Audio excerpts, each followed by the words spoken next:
Woodward Sports Network. Let's go! Let's go! It is Wednesday on the Woodward Sports Network and pretty much everywhere in the United States, not just here, so we'll get that out of the way. You know what else it is today? Sorry, guys. It is 2 days till the weekend. Yeah, welcome to the Morning Woodward Show. It's going to be one of those days around here. My name is Stick. Thank you guys for joining us, being a part of the chat, sharing, liking, sending stars, and just being the star that you are. To my right this morning, looking crispy in his button up. Introduce yourself. What up? It is Kory. What up? You know what today is, right? What's today? Come on, y'all know. Cinco de Mayo? Oh, yeah. Yeah. You guys ready? You guys doing it? I just want some tacos at some point today. That's how you celebrate Cinco de Yeah, 'cause Mayo? I'm not much of a drinker, but I want some tacos. All right, to my left, you know him. He's the Jose. man. We should call you Jose all day today. What? That is the Spanish Joey, right? Yeah. All right, Jose. Let's Taking get it. pride in my Jose today. Oh, man. All right. Then we got Fish making sure we sound good in the audio booth. Alex is over there in producer land, and Adam is here making sure the ship is running smooth. That's pescado for the day, all right? Not fish. What? Pescado. What does that mean? Fish in Spanish. Really? I just Googled it. Well, okay. All right, pescado. The pescado can. We Y'all should know- have y'all know put stick? everything in Spanish today. Stick is palo. Huh? Palo. Balo? Palo. Palo? Palo. Kory? Yeah, They what don't is- got Kory. They ain't got a Kory. Kory's Kory. So happy Cinco de Mayo to you. If you're celebrating, if you're doing your thing, if you're just having tacos on a Wednesday, that's cool too. Do what you got to do. Celebrate the holiday. Have fun. Be safe. And let's get right into it, man, because one thing that would make me celebrate today is if Aaron Rodgers left Green Bay. It happened already? It didn't happen yet. Kory just buckled up on It's that about to be a holiday around here. I mean, I heard, I almost ruined the freaking draft day broadcast by running over. Aaron Rodgers is going to the Broncos, and then, it got. Did you hear about Joe Horn being pissed about that? No, I didn't. Okay, so J.C. Horn was drafted by the Panthers, right? Mm-hmm. And that was what, the number 8th overall pick? Ninth. Yeah. 9th overall pick, okay. So during that time on the broadcast, on the national broadcast, they were talking more about Aaron Rodgers than highlighting J.C. Horn. And Joe Horn, his dad, former NFL wide receiver, ripped the national media for listen, this is about these kids. You get 10 minutes. This is their moment. And all you want to do is talk about Aaron Rodgers being traded. But at the same time, Aaron Rodgers knew what the hell he was doing. You know what? I believe somebody, I can't remember who said this, but they said Aaron Rodgers did that intentionally because they showed him up last year on draft day by drafting a quarterback. Now he decided to show them up this year on draft day by saying, get me the F out of here. And let's be honest, too, especially being a quarterback and being Aaron Rodgers, there's nothing that your team can really do that could harm you in your future. It's freaking Aaron Rodgers. Let's be honest here. Right. And for them to pull that fast one on them last year, I'm all for it. The GM comes out saying he's not going anywhere, so I don't think anything's going to happen. But the talks and the rumors are pretty certain that it is going to make a change. Yeah, no, to me, it's gotten to a situation where Aaron Rodgers is probably going to sit out the season if they make him stay on the Packers. And Damn, that you don't sucks. want that. You don't want a disgruntled quarterback on your roster, especially a diva like Aaron Rodgers. Keep him away. Right. Honestly, though, that's a win-win right there. Let him sit this season. Yeah. I will take that gladly. Yeah, no, I want to see all of Jordan Love this year. Let's see what you got, buddy. But the thing that's really weird about what's going on with Aaron Rodgers is kind of what went on with Brett Favre in the Packers. And we can relate to that as Lions fans because our two best players left with beef with the team. Now, would you rather have the Lions set up, or would you rather have the Packers set up to where these guys have both taken you to Super Bowls, they both won you a Super Bowl, and they're about to burn down the franchise on the way out? We feel some type of way about Calvin and Barry not being accepted with the organization, how the Lions have screwed up that relationship. But imagine if those guys took us to Super Bowls and were champions with us. How bad would you feel? So Packers fans got to be feeling kind of weird right now. They got to be. They probably do feel kind of weird, but at the same time, since Joey said, let's be real. They're Packers fans, so they've seen winning for a long time. And regardless of if the organization is doing some dumbass stuff with Aaron Rodgers right now, they've shown they can rebuild. I don't know if Jordan Love is going to be as good as Aaron Rodgers or Brett Favre, but hey, it remains to be seen. I would take the Packers setup though. They got the rings, right? They got the rings. I mean, they've seen it. And I've seen both of their. I've seen the two Packers rings in my lifetime, and I would trade a lot just for that one. That one moment. But don't you think that this is enough right here that can actually change the future of this franchise more than just the Lions, where we were already a bad team and we just stayed a bad team with our issues? But with the Packers, they've always been a winning team. And this change right here, I feel like, will drop them out of that playoff berth at all. I would say yes and no. I would say yes on the fact that if you get Aaron Rodgers out of the division, then it obviously does, make it a lot easier for the Lions to possibly beat the Packers. But at the same time, this is still the Lions team that lost to Matt Flynn. So I just want to see, but there's no doubt about it that if Aaron Rodgers leaves the division, just for right now, the de facto best quarterback in the division is going to be Jared Goff. Well, they're talking about Aaron Rodgers going to Denver. That's been the biggest spot that I've heard that he's going to, and Denver's going to make a play. They got to wait till they clear the cap gap right now, because if they trade Aaron Rodgers right now, it's a massive cap hit. I believe if they wait till after like June 12th, they absorb a little bit of that money back. So I don't think we're going to see anything in the immediate, but Mark Schlereth was actually on Pat McAfee's show talking about potentially the Broncos getting Aaron Rodgers, and this is how that conversation went. And shout out to Pat McAfee.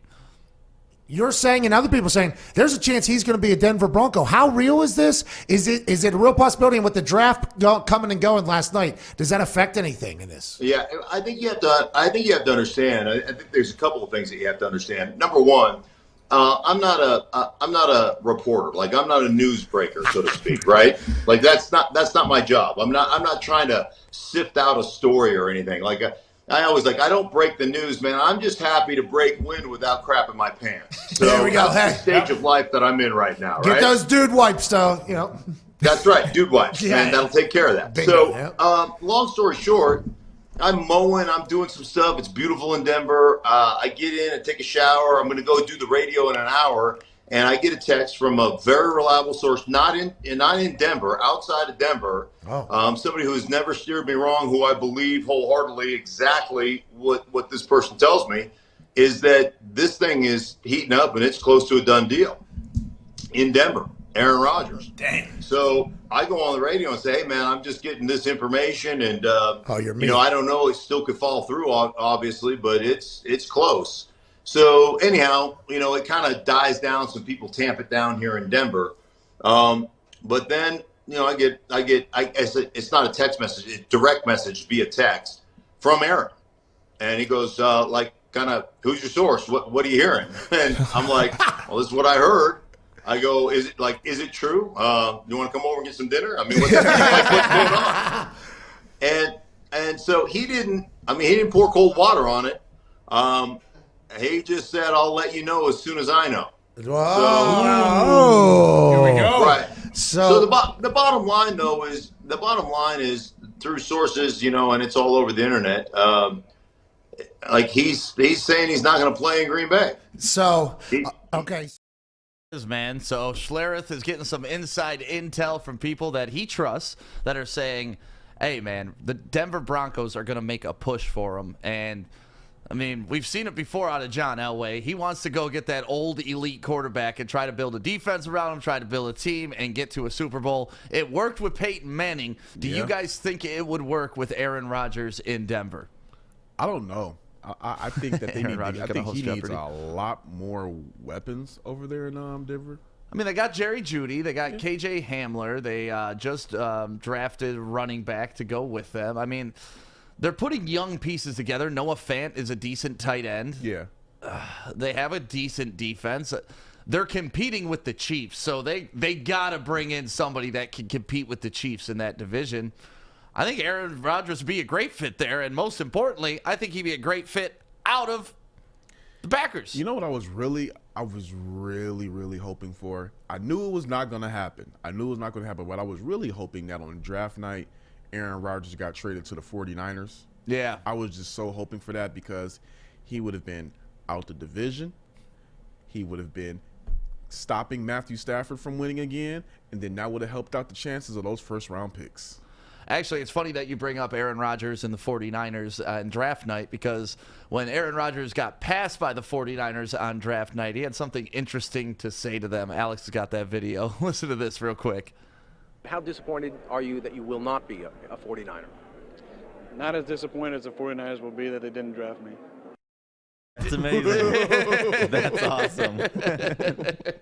That's classic. Isn't that awesome? I found that this morning. I was like, I had no idea that was coming either. right. Yeah, you set me up perfectly for it. But yeah, I found that this morning. I was like, man, and he was right. San Francisco, this whole time, pretty much Aaron Rodgers has been in the league, is sitting there like, damn, we need a franchise quarterback. And you could have had your guy. That is one location people keep talking about. Maybe he's going to go, but obviously they just drafted Trey Lance. There's no way they're in the Aaron Rodgers market now, unless they can parlay Garoppolo back there. But that doesn't make any sense either, because the Packers drafted Jordan Love last year. So it's pretty him going to the 49ers. If it wasn't going to happen on draft night, then it wasn't going to happen. Right. Yeah, that needed to be done before that number 3 scoop up. Yeah, but I was looking at this, and I'm pretty sure it's been floating around other places too, but in 9 of their last 10 drafts, the Packers went defense in the first round, and the 1 year they didn't go, they went and got Aaron Rodgers' replacement. I think that's just crazy. Now, I'm this and more looking, and just kind of peruse through a few selections. In the past decade, the only targets they really drafted worth the damn for him were Devontae Adams and Randall Cobb. Randall Cobb, he had a decent 2000. He had a great 2014, but since then he's been all right. Devontae Adams, hey, he's Devontae Adams. Not much you can say outside of that. The running backs they've drafted, they've been all right. Eddie Lacy was good for a couple of years. A year, then he got fat as hell. Yeah. The one other guy who was worth something, hey. He's in Detroit now. Yeah. Jamal Williams. Welcome, Jamal. That's the thing. How old is Aaron Rodgers right now? Like 36 or so? Like, this dude is not showing any signs of slowing down whatsoever. That he kind of is that type of player that could change a team. Even if he doesn't have the best receivers over there in Denver, if that's where he ends up going, he'll make that team something with the weapons he's got. He's 37, be 38 in December. Whew. Wow. Yeah, well, it's time, man. It's time for him to either move on or nut up and stay there and try to get that team to a championship. But it's really not even about the coaching. It's not about his teammates. It's all about the GM. Mm-hmm. That's who he hates right now for the Packers. It's the GM. So that's tough. When the very top guy you don't like, it's tough to get around that. Because you could do his coaching change. You could do teammate change. GM ain't going anywhere. But the GM comes out saying that Aaron Rodgers ain't going anywhere back after all this. I'd say the same thing. Like, listen, man, you signed a contract. Like, you said you were going to play with us. I don't care about your attitude, what you think. You're going to play the damn game. You're going to honor your contract, or we're going to have problems. But that's the crazy part is these athletes, they make so much money that what are you going to threaten Aaron Rodgers with? He's just going to retire and go host Jeopardy. Like, you can't threaten this dude. You can't say we're not going to play you. He's like, okay, that's what I want. And that's the crazy thing about it. He can literally legit retire and go right into his other career. I'm like, hey, I'm 37, got a Super Bowl. I'm going to be a first ballot Hall of Famer.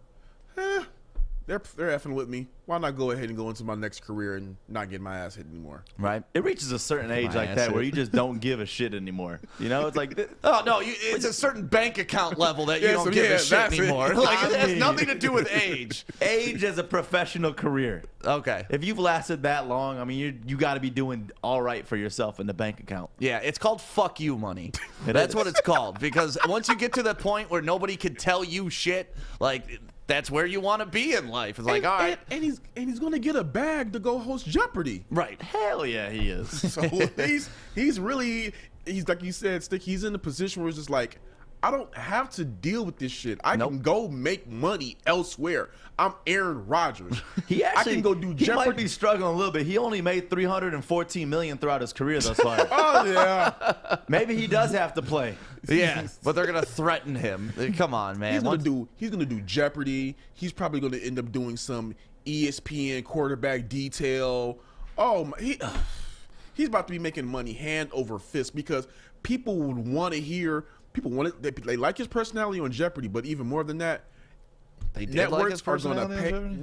The people liked his personality. I thought he was trash on Jeopardy. So awful. From what I've been reading, a lot of people liked him.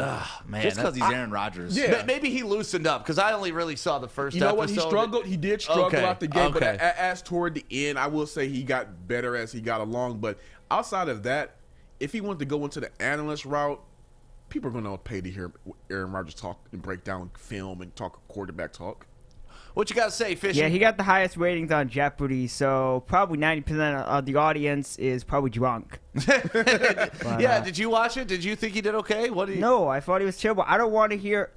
I didn't like him on Jeopardy. I'm not going to want to hear about quarterback. Look at Deshaun Watson, go to the right. Now watch, he's going to come back left. He's going to throw it 50 yards. He's got Damian Jones jumping up to catch the ball. I don't want to hear that. Put Aaron Rodgers and Joe Buck in a booth, and I'll shoot myself in the face.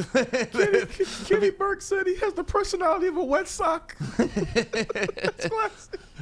So, Aaron Rodgers, I love the title that we got up there. A gone. So, hopefully he's gone by next season. And then, yeah, like you said, Jared Goff will be the best quarterback in the NFC North. And if he goes on vacation, Joey, where should he be going? And I won't bore you out with this one. Sun RV Resorts is where we got to send him to. There's over 160 resorts nationwide that you got to take advantage of. Check them out for yourself. Right now, sunrvresorts.com is the website for you to book your summer vacation. And we're going to be right there in this picture that you see. It's the beautiful Petoskey, Michigan. So check them out yourself. sunrvresorts.com. We are here, downtown Fenton, my favorite Bridge Street Exchange. That's right. And you want to switch up your wardrobe this summer? It's this easy. You ready, Joey? I'm ready. All right, you ready? I like it. You want to do it again? Yeah, let's do it again. All right. Ooh, Brixton. Nice. One more time? Yes. Ooh, I like the hat on this one, too. You ready to do it one more time, Joey? I'm getting tired. One last one. All right, let's change it. Bro, where's your shirt? You need new clothes this summer. Bridge Street Exchange in Fenton. That's where you need to go. Thank you, guys. Welcome back to the Morning Woodward Show, live on the Woodward Sports Network, Detroit's all-digital sports network. Thank you guys for joining us this morning, whether you're watching on Facebook, YouTube, Twitch, or Twitter. We appreciate your comments. We appreciate you being a part of the show, liking, sharing, and getting the word out there. Kory, you're struggling right now. What's so funny over there, man? King Joffrey Joe, not from coming. That's coming Coming to to America. I know that. Joey's He getting said cultured, that man. Kirk Cousins is better than Jared Goff right now. I'm sorry. I know everybody doesn't like Jared Goff, but that is probably the worst take I've ever seen in any of our comments ever. Kirk effing Cousins? Come on, Kirk Cousins. Kirk Cousins. I want somebody to really say that with a straight face that Kirk Cousins is better than Jared Goff and actually really mean that. Hey, he's putting his name on it. It's right up there on the screen right now, man. Let's go to the next topic. So how would you break down the rankings of NFC North quarterbacks right now? Well, of course, Aaron Rodgers would be number 1. Yep. Jared Goff would be number 2. Okay. Kirk Cousins will be 3. Okay. And insert whoever for the Bears. Yeah, Dalton or Fields or Trubisky again if he ever comes TBD. back. We yeah, don't know. yeah. And Bears quarterback. Just put Bears quarterback. Well, you know what? Adam did make a good point.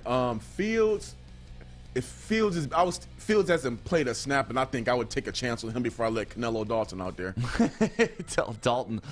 Dalton's got to feel so bamboozled, man. They brought him there to be the starter, and then they draft a guy right out underneath him. But, hey, man, if you were better, they wouldn't have done that. It's pretty much that simple.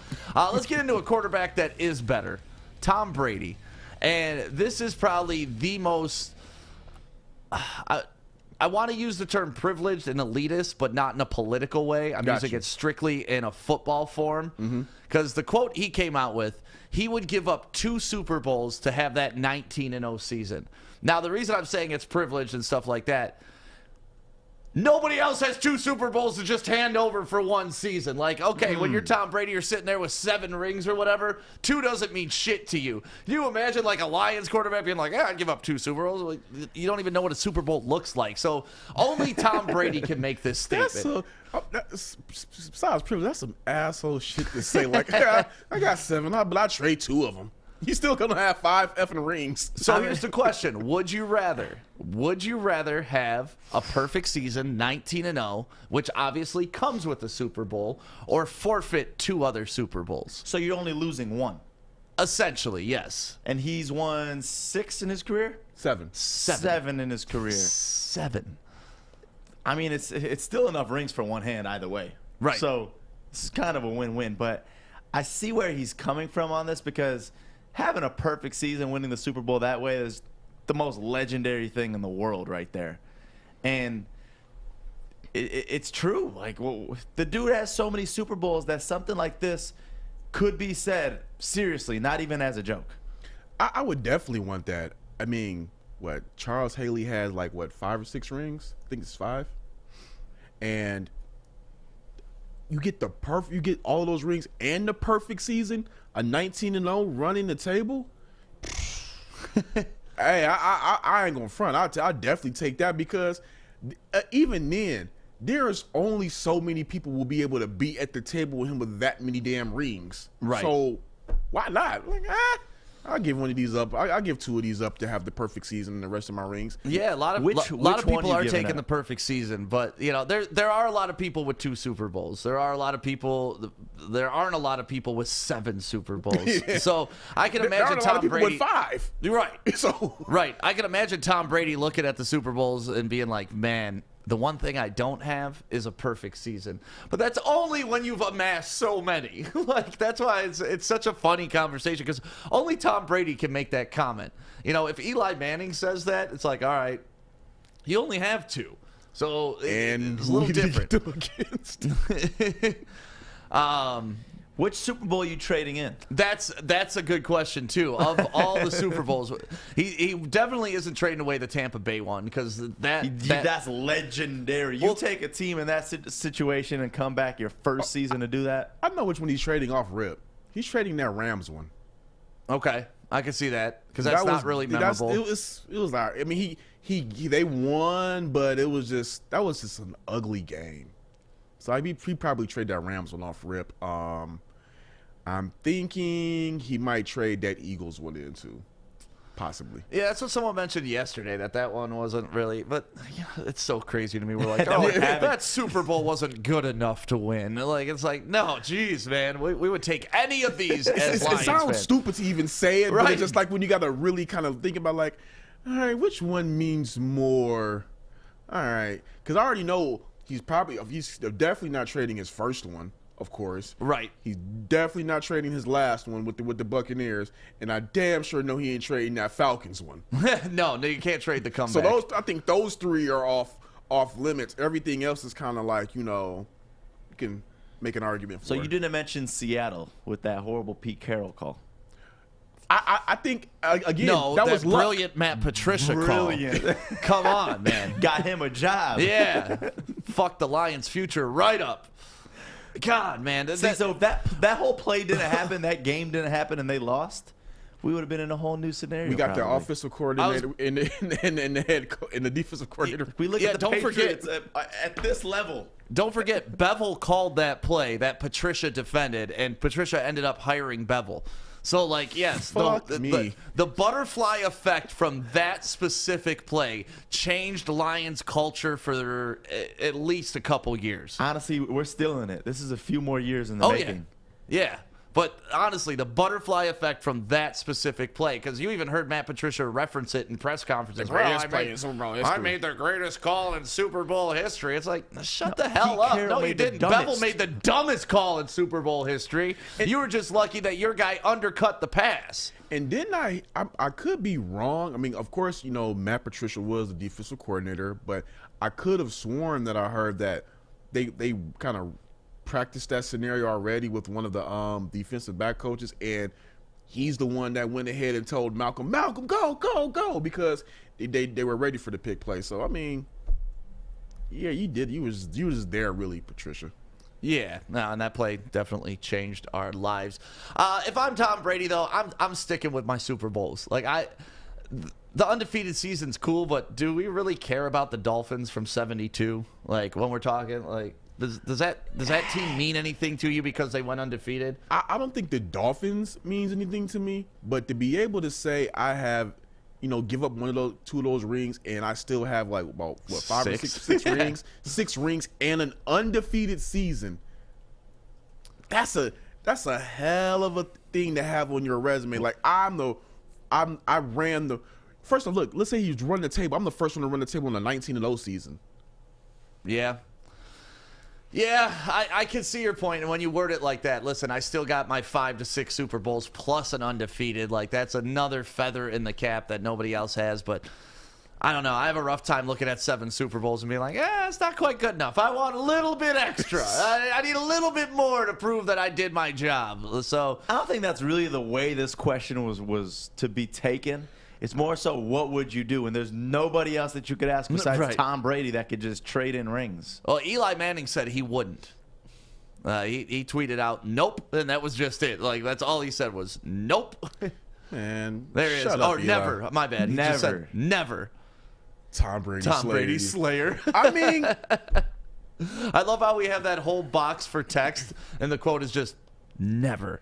But Eli's got 2 Super Bowls. He could make this argument, too. He could be involved in this conversation, but Eli's not willing to trade his 2 for a perfect season. And you can't have that combo when you only got 2.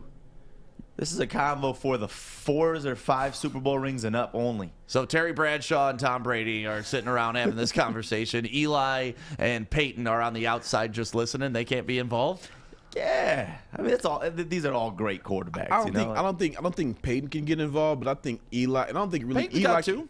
Yeah, he can. I don't think he can get involved too much because Peyton has 2, but he doesn't have a Super Bowl MVP in both of them. Eli got the 2 rings and 2 Super Bowl MVPs, and 2 of his rings came against Brady. So if anything, Eli can just insert the conversation and be petty. Not really have any real not have any real rights to say, what he would do, but he can at least be there like, hey, I got 2 against you. It's so crazy to me when you look at the Manning brothers, and Eli on paper is kind of more accomplished when it comes to Super Bowl wins than Peyton. I know Peyton went to 2 separate teams to get it done, but like you said, Eli was MVP of both of those Super Bowls. Peyton was not. So like Peyton got carried in that last Super Bowl. Oh yeah, well he couldn't move his neck. The poor guy couldn't move his neck, man. So it'd just be so fun to sit around the Manning dinner table and watch those 2 go at it about who the better quarterback is. Because if you walk up to anybody, hands down, they're going to say Peyton Manning. It shouldn't even be a conversation. Yeah, it's Peyton. But then Eli's like, wait a minute. I upset the undefeated Patriots. I got 2 Super Bowls. I did it in New York. Like, he's got an argument. I beat your foe on the biggest stage twice. Right. That's some hell of a Thanksgiving dinner trash talk right there. Fish, what would you take? Would you rather have 2 championships or 1 undefeated season? All right, are we talking about Super Bowl rings or the actual Super Bowls? I'm talking any sport. You can pick whatever sport you want. Because if you're talking Super Bowl rings, I'd easily chuck the rings away and go for a perfect season. But if you're talking about the actual Super Bowl, then I take the Super Bowls. Because that perfect season does result in 1 Super Bowl. So it's pretty much trading in two just whatever Super Bowls for 1 guaranteed 17-0-1. But what I'm saying is Tom Brady still has 19. That he won 7 Super Bowls, right? Or does he not? It would be, I mean, his status would be he won 6 with an undefeated season versus he's won 7. Okay. So what would you rather have? I'll go 6. Okay, 6 with the undefeated? Yep. See, I still want to stack the rings, man. I still want to take that picture on the cover of Sports Illustrated with as many rings on my finger as possible. And you can't put an undefeated ring on. It's the same thing as if you lost it. Like, the wild card team who wins the Super Bowl gets the same ring as the undefeated team that wins the Super Bowl. So Charles Haley has 5 rings. Brady would have 6 in an undefeated season, so he would have still more Super Bowls than anybody, plus an undefeated season. yeah, I don't know. I just like the visual of stacking them rings, man. 7 rings. It's crazy.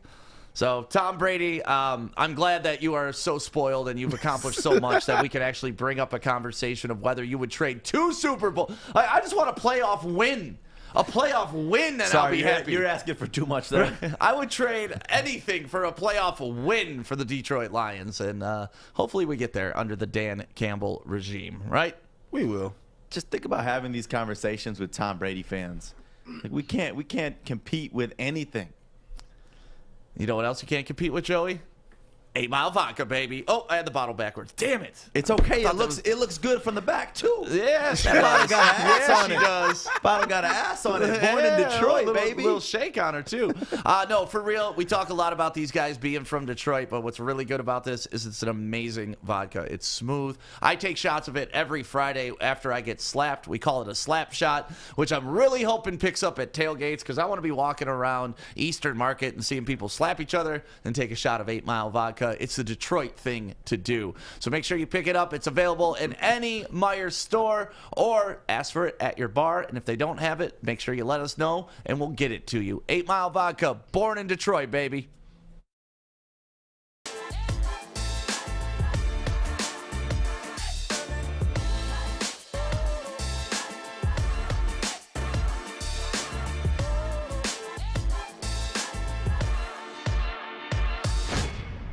Good morning, everyone. Extra, extra, read all about it. Let's get into Joey's news. Let's go. Yay! The Detroit Tigers scored 7 runs. Hey! Still lost Hey! to the Boston Red Sox, 11-7. Tigers fall 8-22 on the season. But the scary part is Miggy.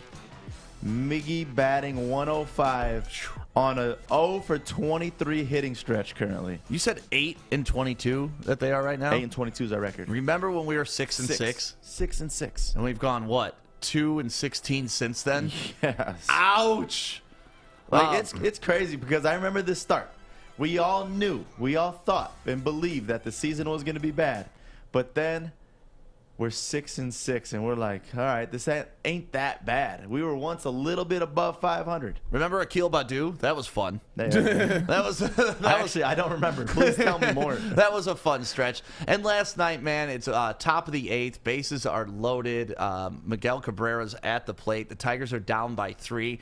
And, like, in years past, those are the moments where you're holding your breath. You're watching. It's like Miggy's at the plate. Take the lead with one swing of the bat. Now a you're grand like this. slam home run. Closing the eyes. What does he do? He grounds into a double play. Oh, it hurt. It hurt last night. Like, I don't expect them to win every game, but we've come so far from the moment of Miggy's at the plate, bases loaded, it's crunch time, we're going to get a win, to, oh, God, Miggy's at the plate, bases are loaded, please don't hit into a double play. Please don't fucking double play. Where do they go from here, like, with Miggy? With Miggy? Yeah, like, I mean, where do you go from here? Do you, like, urge him to retire? I mean, I know he's not, but you pay him. You just keep paying him. You got to keep paying him. They might have to Josh Smith his ass.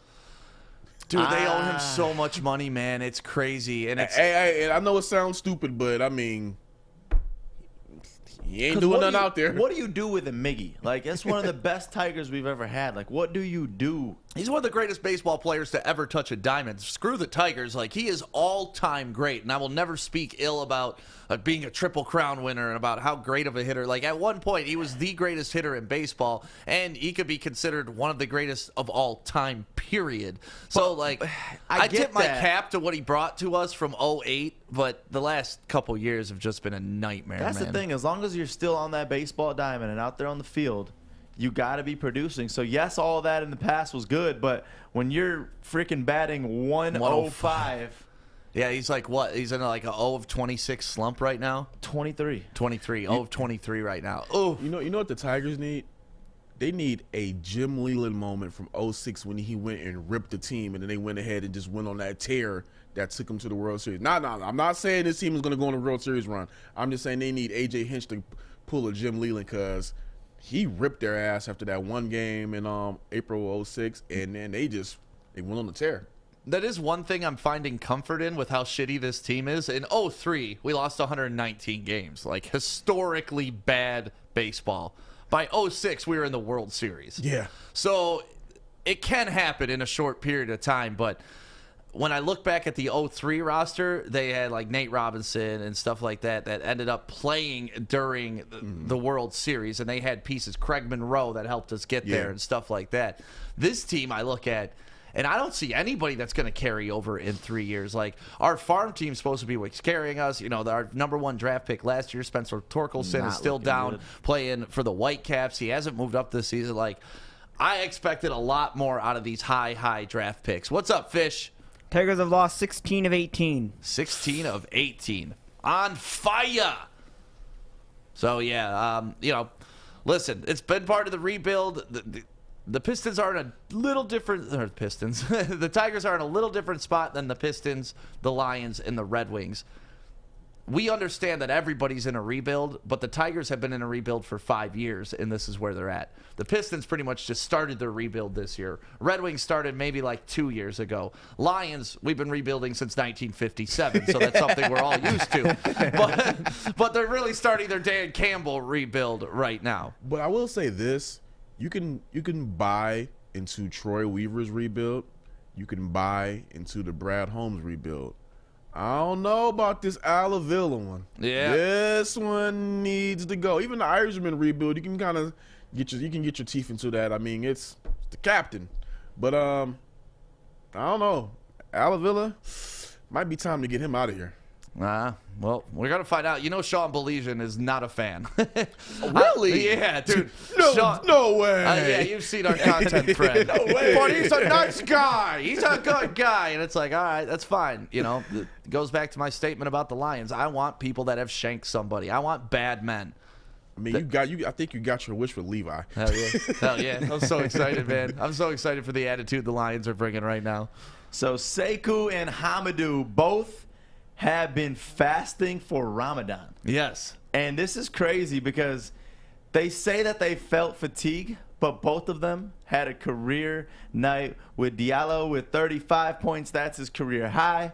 And then Sekou with the season high of 20 points. And that's just crazy right there. Like, how do you fast throughout the entire day? Because we even see it in our studio with Adam, right, how beat and tired he gets. And they're playing a professional basketball game. So let me get this straight. Not even drinking water. You know, if I'm disrespectful, Adam can come scissor kick me or whatever.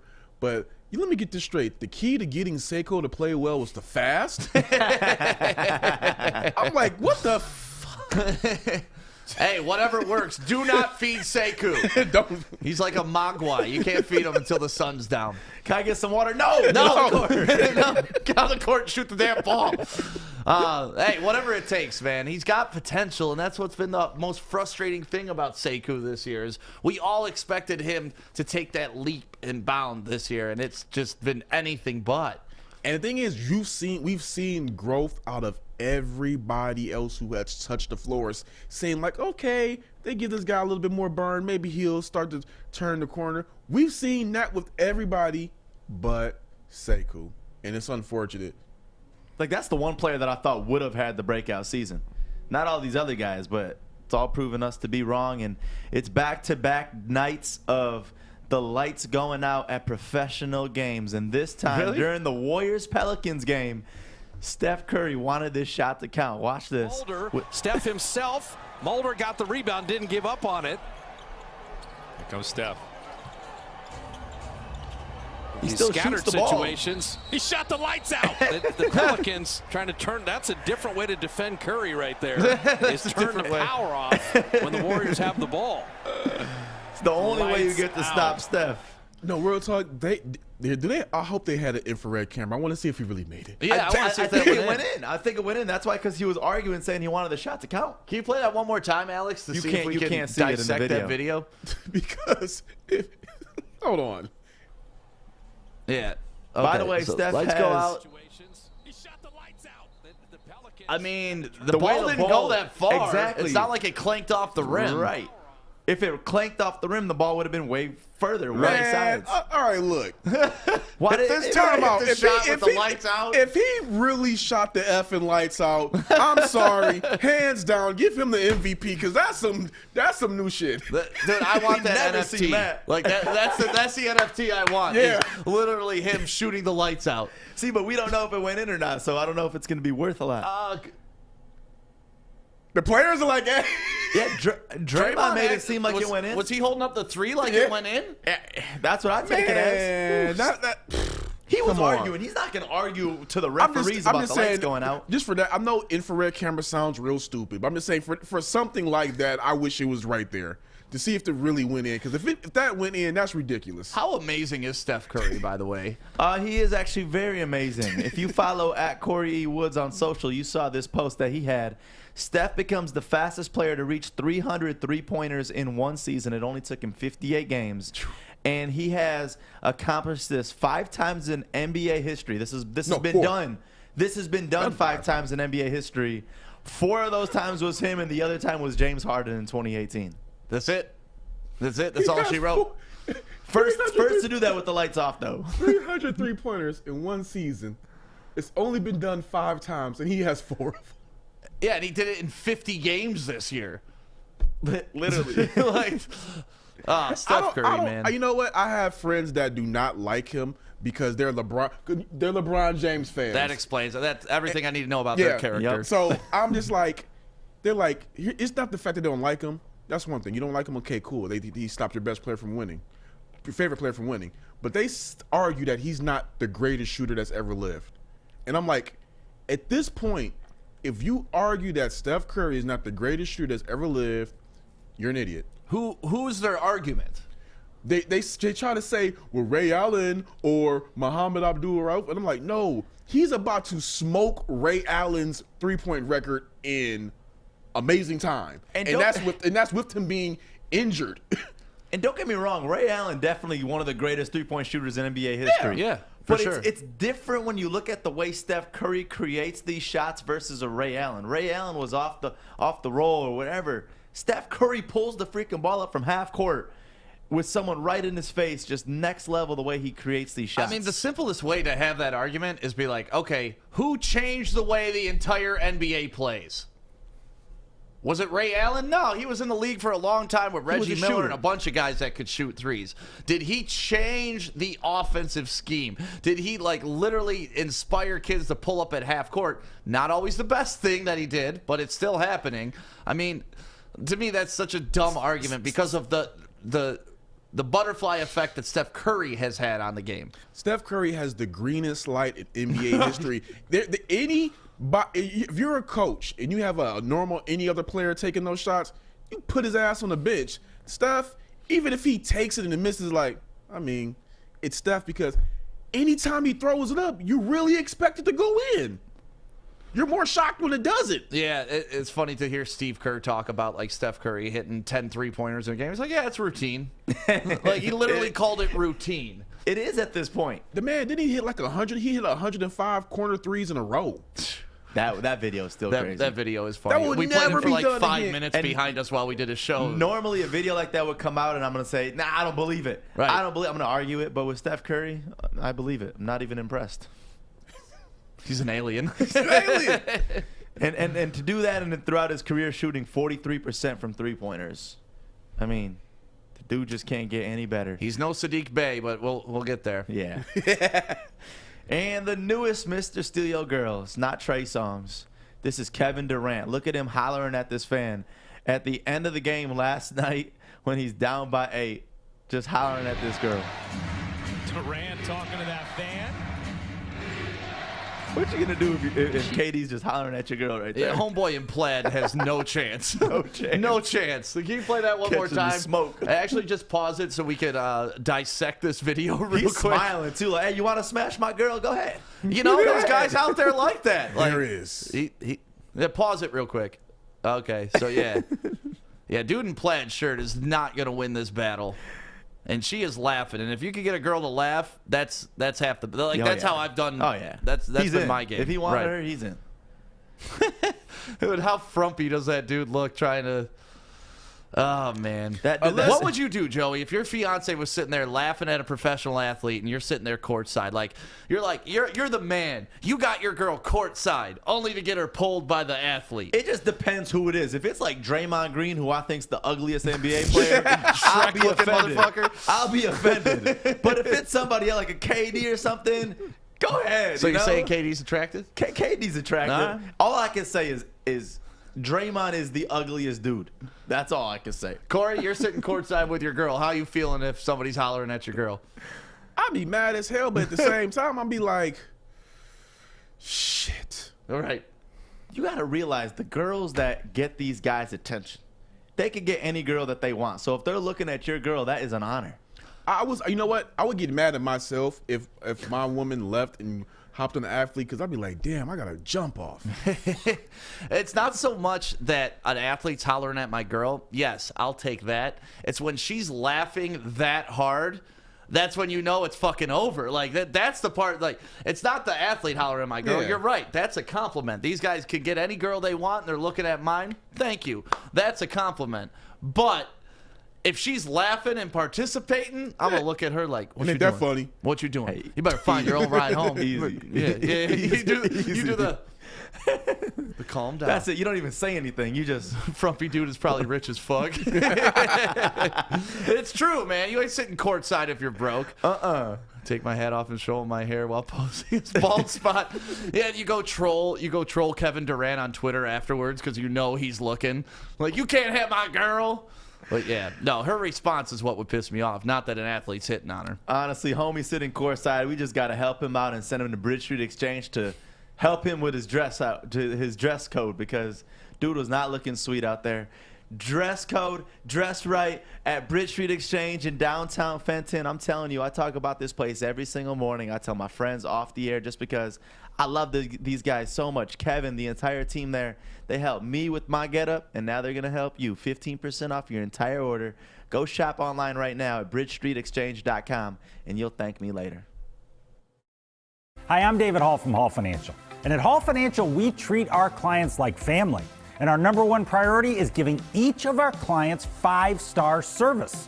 Our passion for 5-star service, combined with our expertise, allows us to find the best possible solution for refinancing your home loan. We take the time to focus on both the individual and the numbers. We're going to walk you through the process and close your loan in half the time of our competition. Go to davidhallmortgage.com today. Welcome back. It is the Morning Woodward Show right here on the Woodward Sports Network, Detroit's all-digital sports network, bringing you Detroit sports straight to your phone, your tablet. If you want to throw it to your TV, old school style, you can do that too. But it's crazy when we look at our analytics. Everybody watches all this stuff on their phone. Like 85% of our people are watching on the phone right now. So whether you're on the toilet watching, driving watching, no matter what you're doing, thank you for being a part of the Morning Woodward Show and the Woodward Sports Network. And shout out to everybody that's downloaded our app as well. I ran into a guy right outside here yesterday. I was leaving, and this guy like kept peeking in the windows. He walked into the bank next door thinking it was to get into our studio. I'm like, can I help you, man? And I'm driving the Woodward truck from Zot. And he's like, I'm just here to give Sean Baligian shit. And I was like, Sean, yeah. I'm like, Sean's not here right now. And he's like, I was on YouTube the other day, and I saw Sean and Joik, and he's like, and I've downloaded your app. And it's like, awesome, man. That's like, awesome. He was a big fan of Sean from back in the day. He used to go to Sean's Meta event. Yeah. So, yeah, it was cool just running into people that have already downloaded the app and already a part of the network. So thank you guys so much for continuing all of your support. And speaking of support, this guy supporting a lot of people in this building by placing bets for them. You made Art some money yesterday on a parlay. Yep, we hit a 4-team parlay yesterday for Art. 4 teams, $5 bet, won him $45, I believe. Nice. Not bad. Yeah, It's not bad No, at it's all. great for Art. Like, Yeah, that it's is- great when he that's doesn't food bitch stamp when I money, give him baby. bet. Yeah. So Art's a tough one. He to asked give me him for advice on. he asked me for stock advice too when I walked in. I was like really busy, and he's like, "Hey, can I get you for a second?" I'm like, "Oh, this is something like work related. What's wrong?" He's like, "Should I pull out a Dogecoin?" I'm like, "Dude, I don't have time for this right now." Listen, as somebody that started out with so much Dogecoin and sold it once it started going up and then went down a little bit, and now I'm seeing it. This is literally like the people that said, "Damn it, people told me about Bitcoin years ago." Yep. That's how I am right now. Yeah, Don't do Dogecoin's it. doing Sit some on it. business. I asked Art to buy me some yesterday. He's like, you probably don't want to right now, and I would have made a ton of money, but oh well. Either way, let's get into more making money Yeah. with bets with Adam. What games are we looking at today, Adam? Today we're going with a full MLB slate. Actually, it was actually frustrating. I didn't want to do it this way, but on my bookie, the lines today weren't open for the NBA yet, so I couldn't place any NBA bets and I couldn't place any hockey bets. So, fuck it. All baseball. We'll start with the Toronto Blue Jays on the money line. See, this sucks. Like, you just got to watch all these baseball games now. Like, that's not That's all exciting. good. Honestly, Just give me the money. You want to hear a fun fact? Yes. When I bet, I don't watch the games. Oh, wow. I don't. Never? I don't even check the phone. I wake up the next morning and I figure out how I did. That's actually a good feeling. You got balls. I can't do that. I can't. I can't sit through the whole night worrying. The worst thing to do is check the app and looking online at my bookie and seeing the score updates throughout the game, because then at the end of it you're like, damn it, I want to watch this. I want to watch this. Yeah. No, it's frustrating as shit. And honestly, I don't want to tune in and then the whole bet goes to shit. Like, I don't want to ruin my mood. Anyways, we went 2-1 last night. One of our games got postponed, and one of the games was actually repeated. The Denver Nuggets game that I posted yesterday. I have no idea why it was still live on the website, but by the time it was 1 o'clock, it was off because it obviously was played the night before. So whatever.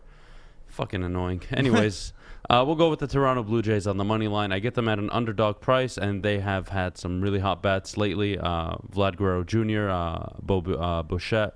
I mean, it's a strong lineup, honestly. Granted, Oakland's pitching is super talented. I still like the odds of the Blue Jays, and again, I get them at an underdog price with those kind of bats. I'll take it. The total runs scored between the Pirates and the Padres, I'm definitely going to take the over. It's super low. It's set at 6.5, guys. I mean, you're looking at a 4-3 game, and you hit. And honestly, forget that logic. Look at the line. It's minus 115. It's almost even money. This is a mistake across the board. I could see this going up to 7.5 by the time the first pitch happens, and then probably that line moves to minus 120, minus 125. Having said that, I don't give a shit. I already placed my bet. I'm happy. Next game, the Cleveland Indians versus the Kansas City Royals. I'll take the money line in that game. Cleveland, they're just levels above everyone in the division right now. Even the White Sox, not interested. Indians are just playing the most complete ball in the division. I expect them to beat the Royals pretty damn easily. I'll take the Dodgers on the money line, who have been struggling. Their bats have been kind of quiet. This is kind of their slump game. Every time the Dodgers have scored less than 5 runs in back-to-back games, they've always recovered to score more than 7. So I'm definitely going to take those odds and have them beat the Chicago Cubs tonight at minus 170. That one, I guess you can say, is a lock just because given the money line That's a aspect great. of it. I was going to say that's a great money line for that game. Yeah, I mean, it's worth the bet. It's worth the bet. If they were at 190, I'd probably avoid it, or I'd just put it in my parlay. But it's all good. And we'll take the Yankees, who are super hot right now, 4-game win streak, and they're playing the Astros, who have been getting the booed the shit out of. I don't even know how to say it. Like getting the booed. Getting the booed. Getting the boo. It's called a Bronx cheer. That's what it's Well, called. it's amazing. They've been playing like shit. New York bats have finally picked up. Honestly, their pitching staff's starting to get their shit together. Garrett Cole, all those big signings in the offseason, they're starting to play well. I'll take the Yankees, and honestly, it's a friendly money line. Minus 140. I'll definitely take it. And this is a pretty safe parlay. Like, I'm actually very confident in this parlay, given I have 2 essential locks. When I have the Indians and Dodgers, I get the Yankees underpriced. I get the total run scored underpriced. And then I get probably the dog of the day or the underdog of the day with the Blue Jays. But still, it's a good line. And Blue Jays are a good team, so I'm not going to sleep on that. $25 bet today will go for $451. So I like it. It's a very calm. It's been a calm Monday and Tuesday so far because I've had games canceled and postponed. It's very frustrating. We've gone 2-1, 2-1. So I'm hoping to God I can finish 5 fucking games. Hey, for listen, 2-1 and 2-1 is 4-2, and then you look at your overall record, 160 and 108. Like that's where you want to trend. If it was 1-2, 1-2, then you're starting to worry. Like, listen, man, I know you get worried when you're not hitting every single bet, but that's not how this is designed. It's designed to play the numbers game. That's why you play all 5 of these games. You know, if you're feeling one a little more than the other, throw a little more money on it. But if you're winning, you're not going to go broke taking profits. 100%. I actually told that to Art the other day. I don't know why. He needs to know that. Stick is rubbing off on me. But anyway, another bet that's not on there that I recommend everybody taking for the rest of the year is there are how many games are in MLB this year? Is it the full 162? Full 162? Fish is giving the I want thumbs you to up. bet, guys. I want you to bet against the Tigers from now to the remainder of the season. Enjoy it. Maz said they would win 72 games. I love how that's working out right now. Keep betting against the Tigers. You're going to win more than you lose. And just enjoy it. Just like the Cleveland Cavaliers. Just like betting against the Pistons. When the team is shit, just fucking take the money. It's there. Watch them kill it in August and September. Just go 30 wins. If they go and 30 win to streak, 70. Fish, like there's nothing I can do. I'd obviously stop the bet once they're on like an 8-9 game win streak. But anyways, fuck it. It's all good. But take those bets. Bet against the Tigers. Keep betting against the Pistons. They're in full tank mode right now. Enjoy the money. Bet against the Pistons money line, but Pistons have been pretty good at covering the spread. Yeah, they're a good cover team right now. Yeah, I think they covered win, 7 of their last cover. 9. Yeah. Yeah. No, they only lost by what? 3 last night, 2 the 3 night last before, night, yep. something like that. So yeah, they're very good at covering when it comes to that. Woodward Sports, I was very close to throwing money in the under 0.5 in the first inning. Good thing I didn't. That was horrible. Yeah, I don't do those in-game bets. You don't at all? I don't have time. Okay. See, you don't. If you don't watch the games, it's pointless. Yeah, but I if just you're don't. watching the games, that's fun. I don't even open the apps. I don't look at my phone. So you once set I it leave and work. forget it and then yeah, you check it? Well, that and I just don't look at my phone after I leave work. I try to avoid it. What do you like doing? Are you more in-game better, Stick, or pre-game? I like, if I'm going to gamble, I'm all in. You know, I'll do my pregame bets, but I'll also do prop bets. I really love prop bets. That's where I have a lot of fun doing my gambling. You know, like I want to predict that this guy's going to score over 30 points or this guy's going to get 3 block shots or, you know, Sadiq Bey's going to hit more than 2 3-pointers or something like that. That's where I have fun because then I'm rooting for the game within the game and I can hone in on one specific player and be like, come on! Yeah. It makes it so exciting every time Sadiq Bey touches the One ball. more 3! Right, just please, and then Pass the ball. He was wide It does open. make it more exciting. I'll give it that. Yeah, and that's really what I use gambling. I already love the sport. Like, I love every sport, so you don't have to put money on it to get me engaged. I'll watch the lowest rung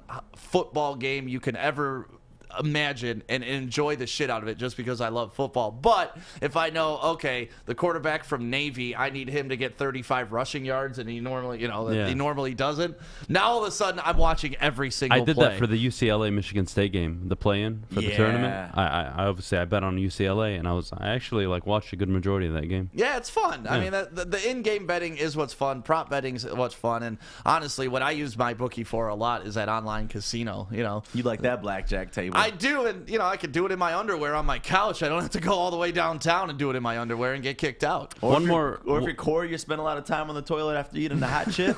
Speaking of Play some player blackjack. props, if you guys want one player prop to just jump on the bandwagon, it's going to be betting Austin Matthews to score a goal. Dude's averaging 0.82 goals a game right now. It's the highest pace since Mario Lemieux in the 90s. So that's a guy who's just scoring out of his ass right now. I would just keep betting him until he proves me wrong. Just reading some of the comments, man. People are crazy. What's up, Fish? Speaking of sweating on the toilet and hot chip, our very own Joik Bell, I don't know why he's doing this. He is taking the one chip challenge. Was it? I want to talk with Kory. He after said this several times yesterday, I'm going to do the hot chip challenge. Yeah, I'm going to do the one chip challenge. I'm like, Joik, are you sure? Kory's got the plug. I told him 7 or 8 times Kory's got the plug. He'll actually make it happen. Joke's like, yeah, I'm going to do the one chip challenge. No problem. I'm like, all right. I just love hearing Fish say Kory's got the plug. That's the most street shit I've ever heard out of Fish in my life. You've been hanging around us delinquents way We've too ruined long. Fish. So I don't. I don't know. Fish. Kory's I think Kory's making it happen. Joik is, I don't know. Oh, it's only the black people that are giving you that slang? He's talking about the chip. Yeah, I want the chip. Jesus, Joey. Joik is he doesn't know what's coming, so he better get the milk on deck. Kory just left the studio. So, Adam, let's run through your bets just one more time quickly, please, before we get too far off the rails. Jesus. That's my bad. We're betting all baseball, guys. I'm muting the mic for the rest of the show. No, it's not your bad. You guys won't hear me till 9:50. Just mute Joey's my mic. bad. God damn it. We're betting all baseball today. Fuck it. We're going to start with the Toronto Blue Jays. We're going to take them as an underdog on the money line. I'll take the over at 6.5. I think that's a mistake. That's a run shy of where it should be. It should be at 7.5. So we'll take advantage of that, especially at a great price. I'll take the Indians and the Dodgers on the money line as heavy favorites, and then I'll take the Yankees to continue their 4-game win streak, make it 5, beat the Astros tonight. Fuck the Astros. Put it in a parlay. Bet them all individually. You guys know what to do. Watching Maz hate the Astros playing the Yankees is one of my favorite things because he's still hurt over the Altuve incident when he was covering his jersey and saying, don't rip. Like, Maz despises the Astros, and it's fun to watch. It really is. And listen, if that happened to the Tigers too, I would hate them as well. So I mean, I don't know what's worse, losing in the ALCS by cheaters or getting swept in a gentleman's sweep in the World Series. The 2 times you're able to watch it. So exactly. At least we got to the World Series. We got that. I got to go to a World Series game at Comerica Park. I don't like That's the what something ifs. I don't like life. living on what ifs. So like the what if. No, I'm saying in Maz's case, like you're in the ALCS, like what if we would have gone and played the Dodgers? Like would we have won or whatever the hell happened? That'll never happen. Right. So well, that's my point. That's why I don't like reality. it. Like for me, what hurts is like what actually happened. Whatever you lost in the ALCS, fuck it hurts. But man, getting swept in the World Series ain't fun. Right. So if you want to get in on any of Adam's bets, make sure you go to mybookie.com right now. That is how you do it. That's how you get in, and that's how you get that free money, too. And the easiest way to do it, enter promo code Woodward when you sign up, and we will match your first deposit up to 50% of your initial deposit. So whatever you put in, we'll give you 50% back in free play money so you can have some fun. And like I said, there's the online casino. You can bet on pretty much everything under the sun. Fish likes cricket. They got cricket on there, and they also have gambling tournaments for blackjack that you can win up to $50,000. I got to enter one of those because blackjack's my game, and I need to cash in on that. So go to mybookie.com, enter promo code Woodward right now. I'm looking to bring on another HVAC tech right now. We're recruiting 5 to 10 techs a month. We're looking to grow and expand. Every new tech we hire is from Northwestern Tech. The hands-on training is fantastic. They're always my first call. We love hiring Northwestern Tech grads. They come out trained and ready to work. Our program is only 10.5 months, and our next classes are starting soon. So why wait? I'm looking to hire a graduate of Northwestern Tech. Northwestern Tech. Northwestern Tech. Northwestern Tech. Northwestern Tech. Northwestern Tech. We just walk around the office saying that all day long. You got to. It's so addicting. Welcome back to the Morning Woodward Show on the Woodward Sports Network, Detroit's all-digital sports network. And it is Wednesday, so you know what that means, Joey. Coney. It's a Coney review time. So we do this every Wednesday at 9 a.m. We go all over Metro Detroit, and we use your suggestions. So if you have a Coney near you that you absolutely love, drop it in the comments and let us know where we should go next. This week, we didn't go too far from the studio. We went in Troy. Yeah, we didn't go too far, and this one was a special one because we knew beforehand that there was no dining allowed, so we wanted to come prepared. That's all I could really say. Yeah, a little different on this one, and the cool part is, well, we'll talk about our experience after you watch the Coney review. So, Coney Review Wednesdays right here on Woodward Sports. Police are driving all the way from Hamtramck to try this. You know they're good. Woodward Sports, let's go! It's Wednesday, Joey. Another Coney review on Woodward Sports. Time to eat some doggies, and today we're at Hippo's Coney. Yep, right at 15 Mile in Rochester. This place has been here 33 years, straight from Chicago. They specialize in the Chicago dog, but the Coney dog, I heard, is amazing too. So we're going to find out. They're in Metro Detroit, so they got to make some good Coney dogs here too. All right, let's go.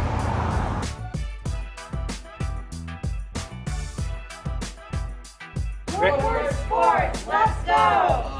We knew Hippos was only carry out, so we brought our own lounge chairs. What's up, Mike? You enjoying the party? No, I'm good. Have a good day. Hi, Joey. You ready to do it, man? Ready to do this in our nice lounge chairs in the parking lot of Hippos. So awesome.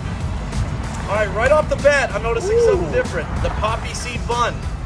That is a first. Yeah, so this is what happens when you come to a place that specializes in Chicago dogs. Chicago dogs come with the poppy seed, so they're carrying that over to the Coney.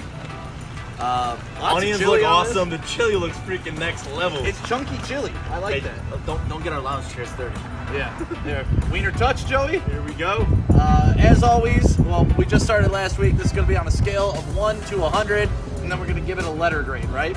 Hey, just so you know, I'm eating this and I could possibly miss and drop on your new white shoes. Dude, I will murder you. I will murder you. All right, man. You ready? My mouth is watering.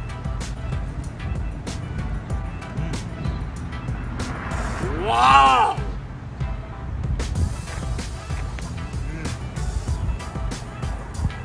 This damn dog is amazing. I love this chili. It's got like chunks of beef in it. It's really good. I love it. Normally when we do conies, it's like a smooth chili. It There's is. no chunks. This is amazing. I like this bunch with the poppy seed. It's like buttery. I don't put this up there with some of the best that we've tried, man. American's still my number one, but this can compete with the Pumas. Well, guys. How you guys doing? All right, doing well. We're doing a Coney review right now. Okay. Woodward Sports. Let's Best go. ones? Hey, that's my last name. What? Woodward. Oh, you're the fucking man. Appreciate it, brother. Hell yeah. There you go.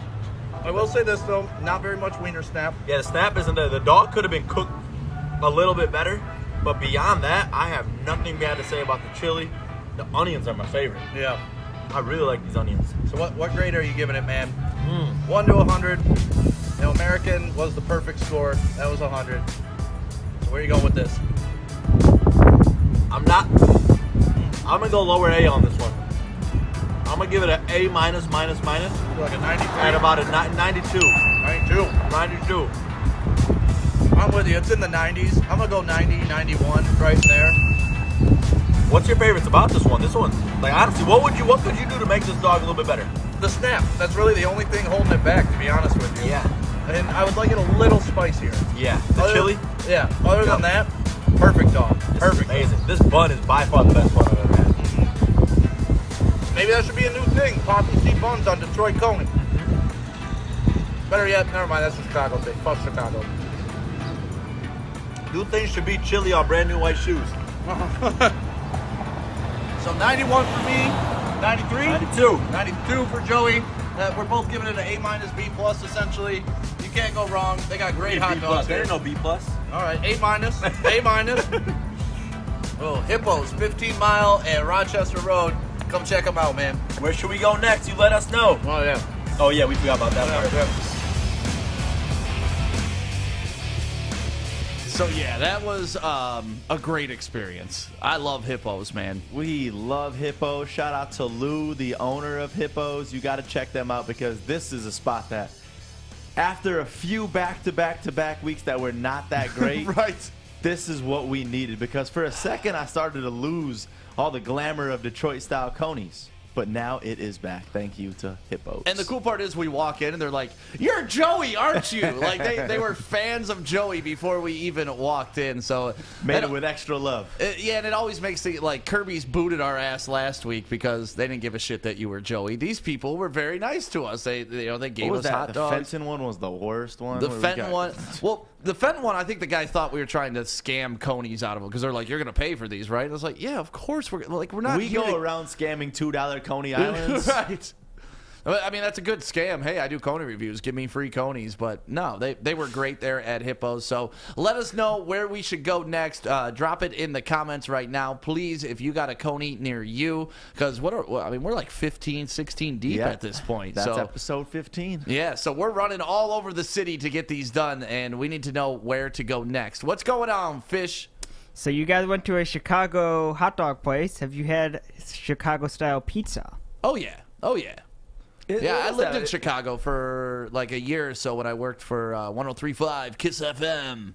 I'm a big fan of Chicago pizza. Right? Yeah, Giordano's is out there. I mean, there's a ton of them. I forget the name of the one. Gino's East Side is where I'd like to go the best. That's my favorite Chicago pizza.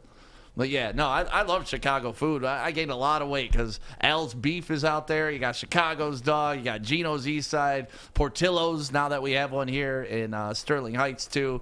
Chicago's got good food, just shitty people. That's my complaint about Chicago. Wow, that's pretty mean. It's true, though, man. Like, downtown Chicago, I live downtown. I live by Merchant Smart, which is right there, downtown Chicago, right by the Harry Carey's.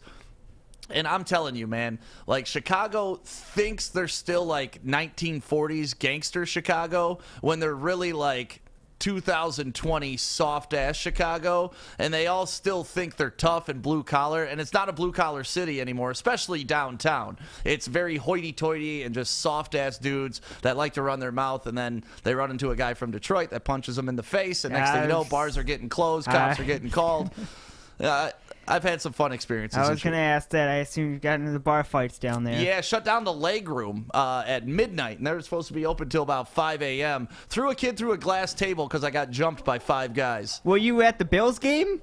No, but yeah, I'll get into the story if you want. Did you break the glass? So I was there. My wife, when I moved to Chicago, she transferred. She used to work at Lucky's in Novi here, and then transferred to the Lucky's in Chicago. And she had some friends that she met there. We all went out one night, and I went to the Common concert.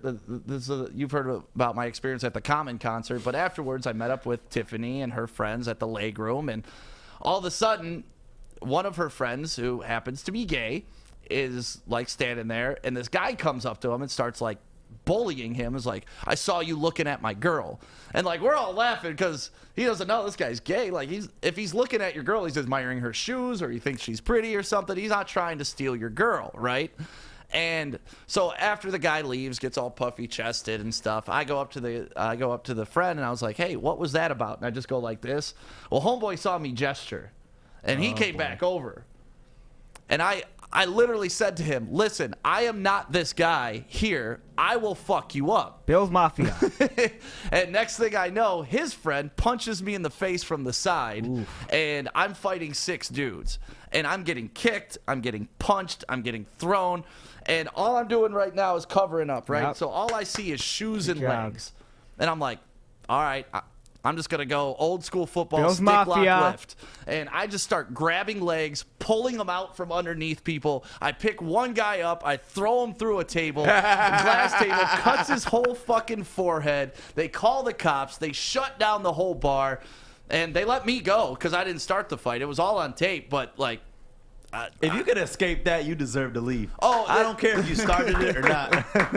Thanks, Dad. Oh, thanks, Dad. Bills Mafia, go Bills! And honestly, like, it's one of the pictures I have from that. That's one of the most fucked up I've ever been in the fight because I got beat that night. Like, I had black eyes, I had bloody nose, split lip. Like, I got beat. And Tracy, my friend who passed away, she would post that picture every opportunity she could. Oh, I need to see it. I've never seen this picture. I'll try to find it. But yeah, it's like, you could see and it was right after, and I was already bruised up because if you've ever been in a fight, you know the bruises don't happen till the next day, really. Like, that's when you really show if you've been in a fight, not the night of. And this was the night of, and I was already like black and blue. It was a good fight. You guys were all drinking, I assume? Yeah.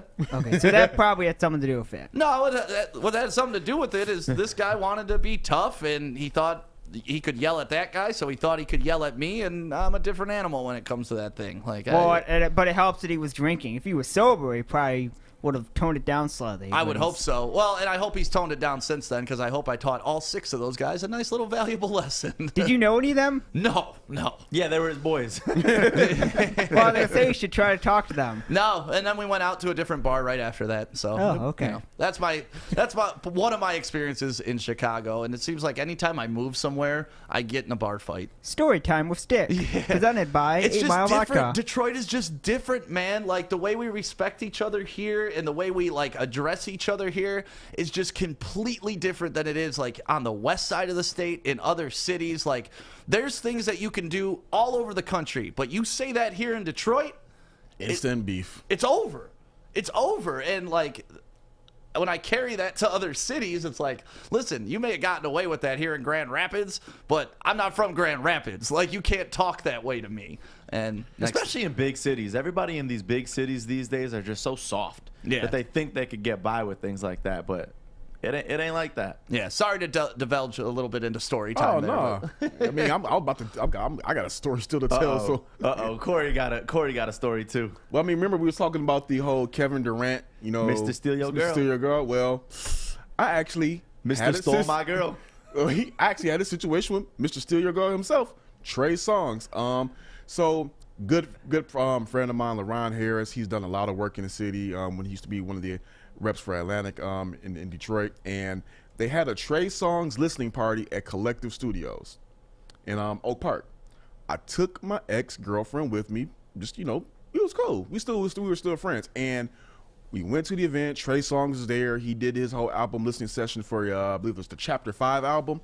As we were leaving out, Trey Songz was there, in like the little doorway, and I was like, hey, let's just walk up to him. You want to go meet him? Soon as she started walking up to him, some dude blew past her and ran right into Trey Songz and like asking for an autograph and everything like that. And I was like, first of all, I thought that was kind of weird. A man just pushed a woman out the way to go meet another male R&B singer. I thought something was odd about that. Fangirling, baby. But I was like, whatever. So she was already ticked. So as we started walking down the stairs, she gets a tap on her back, and she looks at me and she goes, "What?" And I'm like, "I didn't do it. He did." And it was Trey Songz.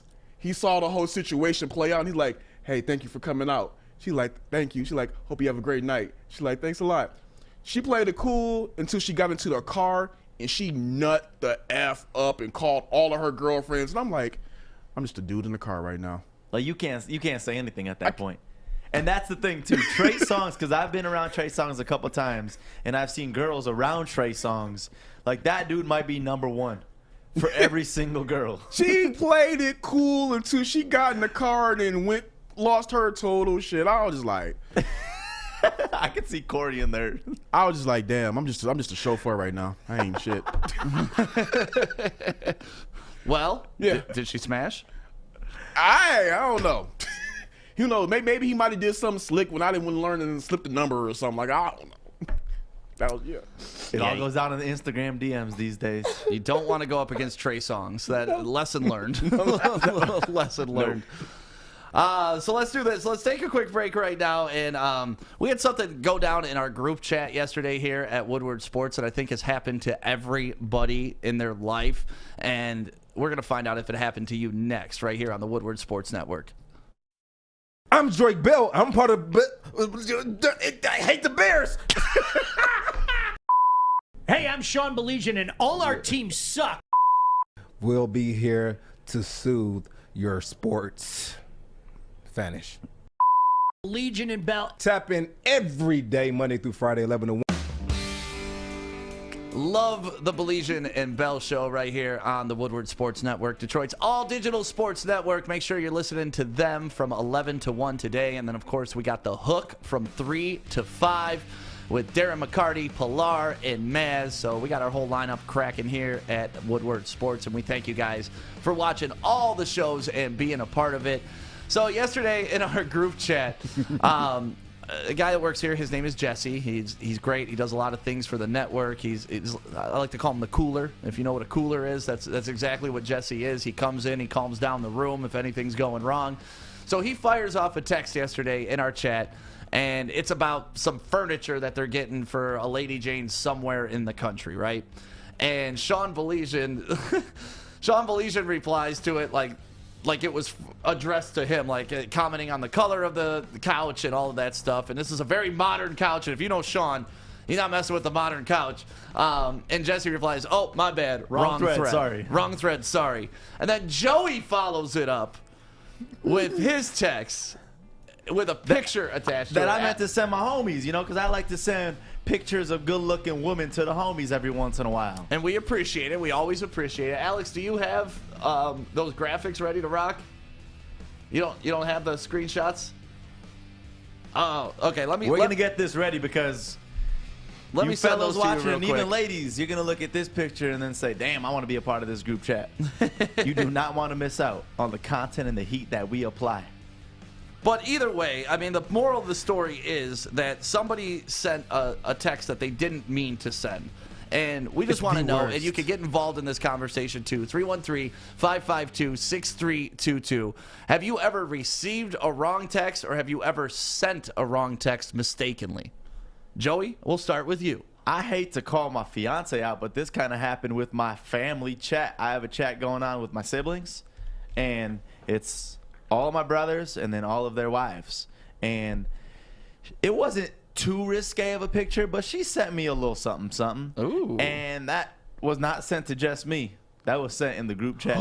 For real? Yes. Who's all in your group chat? It's literally my brothers and their wives.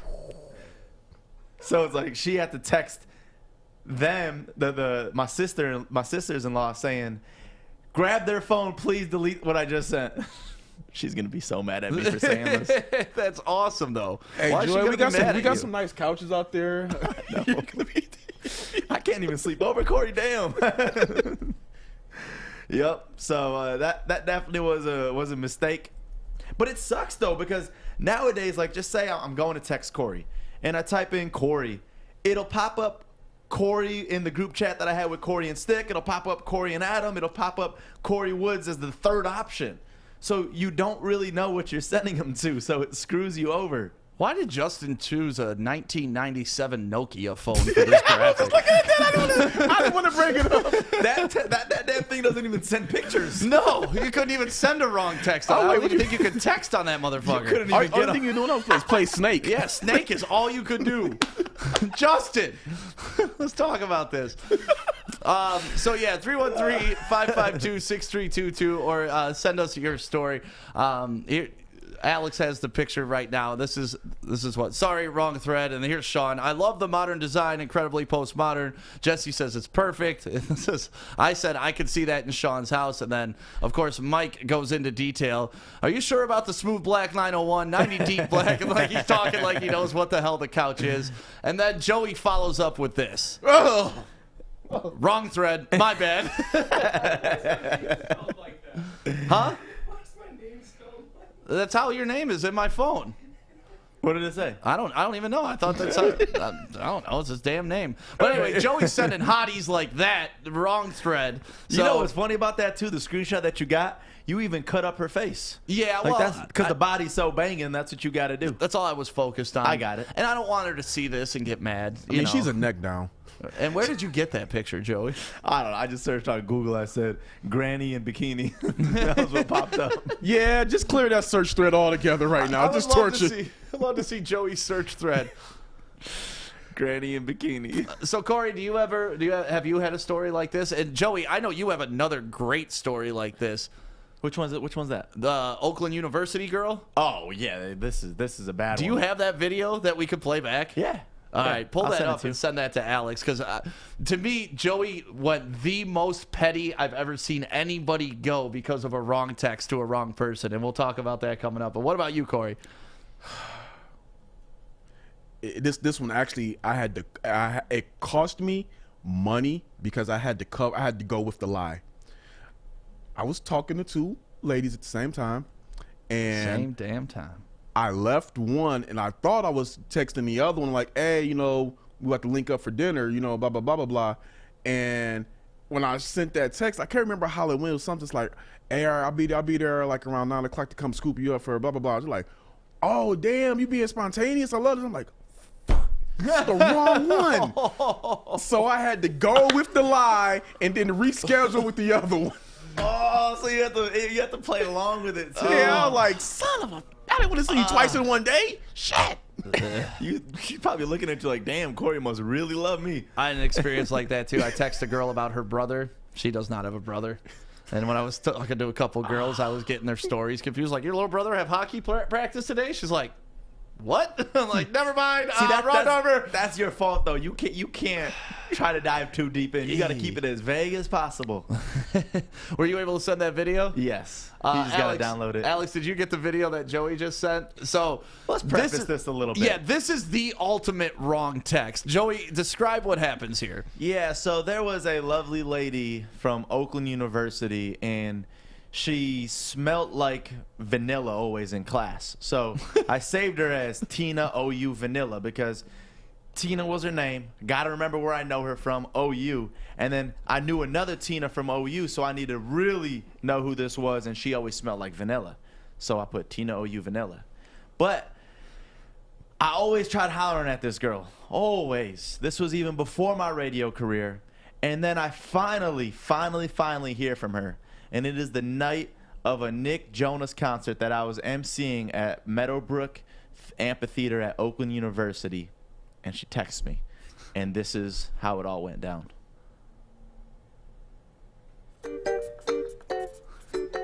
Have you seen this? This is the most petty shit you'll ever see in your life.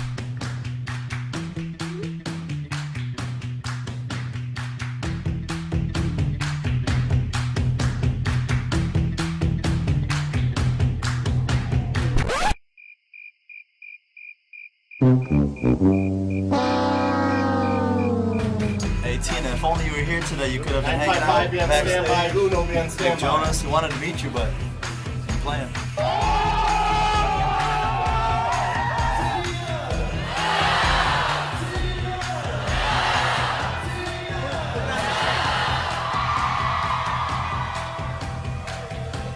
You guys think Tina's gonna answer?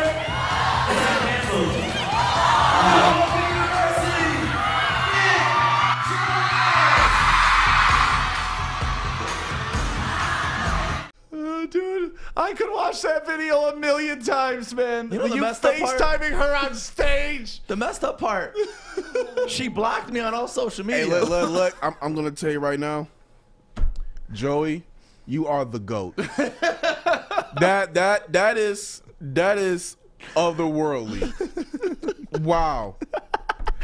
That's GOAT level. I'm glad you've never seen this, so I can get your real reaction right now. That's GOAT. I can't say anything else. Wow. He used to want it all the time. Like, oops. How did she follow? Was there any follow up after that at all, or did she know that she said, you done messed up now? Hey, Ron. She sent one message, and she said the whole, "Can you please stop this and delete?" And I replied, and I said, "Nope. You asked for this." And I was blocked on every single platform. And that was it, because it all started with just one little Instagram story. That's it. And she asked, "Can you please stop this?" That's when I said, all right. I know I'm onto something. And the whole point wasn't to be a troll. The whole point was, don't be that guy or that girl. Just don't. Yeah, that's really it. Don't be that girl. And it's like, there's so many guys. This is the one time that guys can be on the opposite side of it and say these girls have played us. It's happened too many times. It's happened to me many times. And this is the one time that I had evidence that needed to be exposed. And sure as shit, no girl ever hit me up asking for tickets since that day. Oh, dude, you are. My size hurt.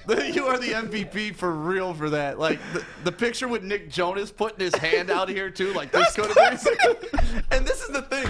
People are asking me, how did you get Nick Jonas to do all this? He was so in. When I told him this story, he was all in. No, real talk. If you tell like athletes or celebrities stuff like that, they'll be a part of the petty. Because they relate. Who relates better than a freaking Nick Jonas says to when he makes it all the girls that hit him up from his past? You the man, Joey. So yeah, if you ever had a missed text, hopefully it wasn't to Joey trying to just use him for backstage. People 2 times, 3 times before they send me a text now, I bet. Oh shit. Dude, I can watch that video over and over and over.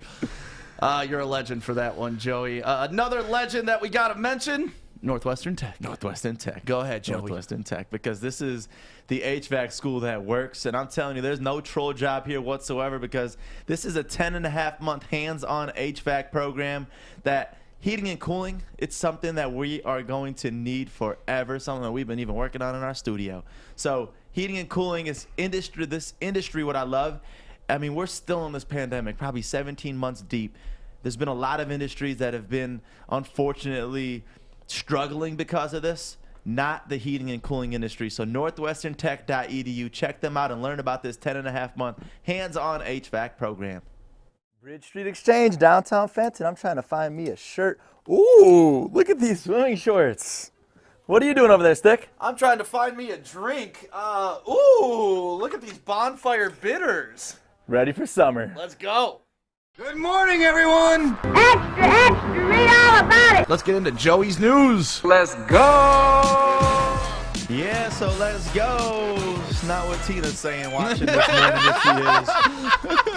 But the Detroit Tigers scored 7 runs, and that's something that we should all say. Let's go. Yeah. But 7 runs ain't enough when the opponent, Boston Red Sox, score 11 runs. Tigers fall to 8-22 on the season, and Miggy is just disappointing because we're all over here watching like, yup, he's going to hit that 500th home run. He's batting 105. He's 0 for 23 on his recent stretch of hitting. And we're in trouble. A lot of trouble. And, you know, I'm really hoping Miggy can hit this 400 home run mark. Like, that's what I really wanted to get to, or his 3,000 hits. But on this pace, it's going to take him till, 2097 to get close to it. Like, he came out opening day, had a home run. It's like, all right, he only needs a couple more. And then he had another home run shortly after. It's like, okay, we're inching in. I think he only needs like 11 more right now. Yep. And I don't see He's it been happening, stuck at man. this 489 for a minute. And it's just a tough one. I don't know how we're going to bounce back. No, I don't know how we're gonna rebuild on the rebuild of the rebuild. Like that's. And honestly, I tweeted something out last night. I did not expect it to blow up, but like, it's funny to me. I'll send the tweet to Alex so he can post it up so we can read it on the air. Yeah, But go ahead, Sekou Joey. and Hamadou have both been fasting for Ramadan like our very own Adam. We hear from Adam of how hard this is. Can't even drink water. But imagine being a professional athlete that can't eat or drink. But it's crazy because they have said that this is having them feel fatigued, but both of them had a career night. Diallo with 35 points, that is his career night, and Sekou with his season high of 20 points. No, it's crazy to me that these guys are able to function without food running through their system. I mean, Enes Kanter used to do it back in the day. He had a playoff game where he couldn't eat before the playoff game, and you could just tell like it was draining on him. But much respect, man, to people who see through these things, because that's part of it. It's part of the challenge, just like Lent and all those things. Like you gave up sweets and whatnot. Can you see yourself through? But water's something different, though. Like the food, that's true. easy. Give up fair sweets, that's easy. But water as a professional athlete, you'll see me on a treadmill or a Stairmaster for 5 minutes, and I chug water after that. It is just crazy. These men are literally trained like freaking beasts.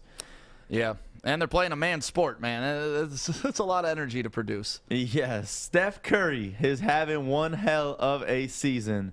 The dude is so good that even when the lights go out in the Warriors-Pelicans game, he's arguing with the refs because he's saying that this shot should have counted. It's crazy, Get some sound man. on this one, too. You see him pass the ball up. Steph.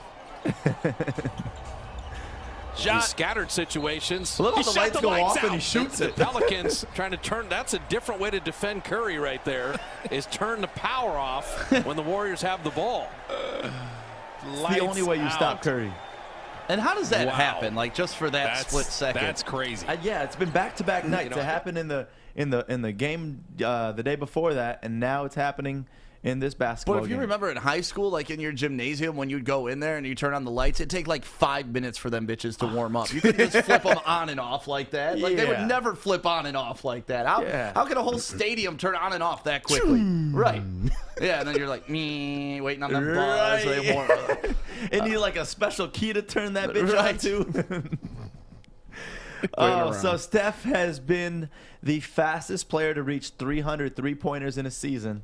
And note there's still 24 games left in the season. He's only played 58 games. So, yeah, he's going to definitely have a lot more three-pointers in this season. But the craziest is this has been accomplished 5 times in NBA history. I'm talking about a season with 300 three-pointers. 4 of those times was done by Steph Curry himself, and the other by James Harden in 2018. So he's breaking his own records. He's shooting with the lights off. He's amazing. Give the man his MVP already. We don't need to see these other 24 games. I wonder.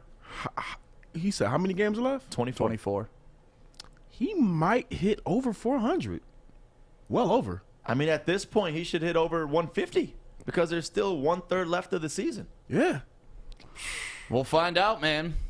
I know they're may have a potential to play the Lakers in a play-in game, so it'd be fun to watch Steph Curry break all the records in a play-in game. So right now, Steph has the record for most three-pointers in the season, 402 from the 2015, 16 seasons. He's blowing out. So he's about to eclipse his. Yeah. Three. I What's call, up, Fish? I call 440 his final. I don't want to be that guy, but I'm going to be that guy. Joey, I'm assuming you got 24 because Curry's played 58 games and there's 73 games in the season. It's 73 this season. Well, also, right. Curry has played 56. That doesn't necessarily mean that they have played 56. So there's actually 1, 2, 3, 15. 4, 5. There's 6 games left. That's it. Six games right, left. Right. I forgot this. Good catch, Fish. 72-game season. Yeah. And also that Curry played 56. That doesn't mean the team played 56 because it's 2021. And heavens forbid they can't play all 73 Good catch, games. Fish. Good catch. I retract that statement. He's going to get 345. Well, here's the thing. Finish me.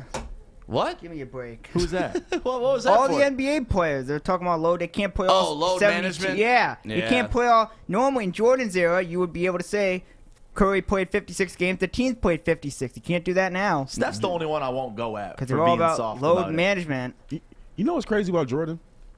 He's played and started in all 82 games 9 times in his career. Iron Man. Yeah, that really is like. I know now we're so like used to the softness in the NBA of players sitting out because you expect that, but with Jordan that never happened. I was gonna say, think of the era too. And then even in his final season, Jordan didn't start all of those games, but he played all 82 at effing 40 years old. That's crazy. Like that's the thing about that. 40 years old and like, you know what? I know this is my last season. I'm gonna give everybody a chance to watch me play. See, that hurts because the one time I went to go see Jordan play was when the Wizards were here in Detroit and Jordan did not play. Didn't even travel with the team that game. Damn. I was pissed. Yeah. Never got to see Jordan live. Yeah, it was a different era back then, and players were tougher, and they played all the games. And Kory just finished talking about Mr. Steal Your Girl and how Trey Songz literally tried stealing his girl. Well, Kevin Durant is now trying to do that during a game as you see him flirting with some man's chick courtside. Durant talking to that fan. Too hard. It's just smiling, loving it. He ain't even looking at her. She's smiling. She was smiling too hard for me. I'm sorry. No, watch your girl, man. Watch your girl, boy in plaid. So yeah, that right there is a tough one. Is it? You gotta give a shout out, Stick. Oh yeah. Well, first I wanted to show you the picture of me getting my ass beat. Oh, you got it? Yeah, I sent it to Alex. Alex, you got that picture ready to rock? Boom. Oh man, that was like minutes after the fight, and look how deep that purple is. That don't even look like you. Yeah, no, that's me. That probably swelled up so bad. Yeah, it wasn't that bad. I did a lot of ice that night, but yeah, that's the ramification when you get in fights. See, versus 6 people though on that's not bad. Right, I thought I fared pretty well. Dude, that could be 2 kicks right there, 2 punches. It was at least 10. But when they get your eyelid like that, oof, that shit hurts. But yeah, so there's that. That's my story from Chicago. And then we were talking a little bit about the Tigers and what they're going through right now. And I put out a tweet last night, and I love this meme. Like, you could put anything of a drunk guy talking to a girl. And I said, remember when they paved 75? But they had to redo it when they mixed the concrete wrong. That's what's happening with the Tigers rebuild for 5 years. And I accidentally put with, Ooh. but we got some news. I got to add on to Joy's news. Breaking news. Got 2 things that just came into my phone. Two. The Portland Trailblazers, barring a miracle playoff run, are expected to move on from Terry Stotts, and Jason Kidd is in the leading to take that job. So, I don't understand that one. No. And then another one, Mike Budenholzer is expected to be gone if the Bucks do not make a playoff run, a deep playoff run. So 2 coaches that are on their way out. And that's another thing. Why in the hell did Giannis sign that extension? I mean, I get the money, but. Listen, I'm not going to hate on the dude for being loyal to his team, especially if I sit up here and I bash LeBron for jumping all over the league. So yeah. It's tough for me to knock Giannis for staying where he was drafted and wanting to build a champion there. That's ideally what you want out of your superstars. Just sucks that he's in Milwaukee. I mean, it is what it is. He's in Milwaukee. Because the thing is, Milwaukee is not going to build the team that he needs to get out of the East. They're not gonna. It's not even just stuff of like just jumping ship. It's that their organization is not going to put the right pieces around them. Yeah, but they're still 3 games behind being the #1 seed in the division. So it can't compete with these super teams. But shit, that's the Giannis effect right there. Yeah, that's it. You know, make some friends, have them come play with you. Like if you're going to compete with the Brooklyns of the world, you're going to compete with the Lakers. You gotta stack your own deck, and that's unfortunately the situation that we're in. But it's also the situation that we're in. So Giannis, either deal with it or cry about it, and hopefully they get a new coach in there that can use him in different ways than he's been being used. And if you're being used by your finance company and paying over 3%, we want to hook you up with David Hall Mortgage. Hall Financial is the best place to go for your next mortgage, and it's real easy. You can call them today, and in 5 minutes, they'll let you know if they can save you money. And isn't that really what it's all about? Making sure that payment's as low as possible, making sure your hard-earned money isn't just going to interest for a bank to collect. They want to get you at a good percentage, and they can do it today. So make sure you go to davidhallmortgage.com. It's Hall Financial. Lower payments, better options, and more personal attention. Hey, guys, I'm D-Mac. Hey, guys, I'm Pilar. That was a little slow. Right. Hi, I'm D-Mac. I wasn't ready. I was doing this. Hi, I'm D-Mac. Hey, I'm Pilar. I'm Maz. You're lit. Hi, I'm D-Mac. I'm Pilar. I'm Maz. We suck. You suck. Catch us Monday to Friday, 3 to 5. Every day right here on The Hook. On Woodward Sports Network. Welcome back to the Woodward Sports Network, Detroit's all-digital sports network. And the one major thing that we've always wanted to do with this network is support the city, support good people that are doing good things in the city. And that is why every Wednesday for about 5 minutes, we bring on the people from Detroit Dog Rescue. Hey! Hi, guys. How you doing today? Good. How are you? Good. I'm going to close Kory's tablet so you can see all this beautiful puppy. So cute.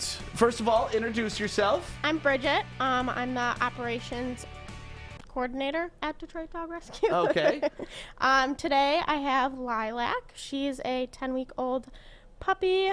We think she's like a shepherd mix. We've only had her for about a week, but she's doing pretty good in her foster home. So tell us a little bit about what you do actually with Detroit Dog Rescue, Bridget. My position. Yeah. Oh. I do a lot of the medical work, so like make the vet appointments and take care of the dogs with their needs.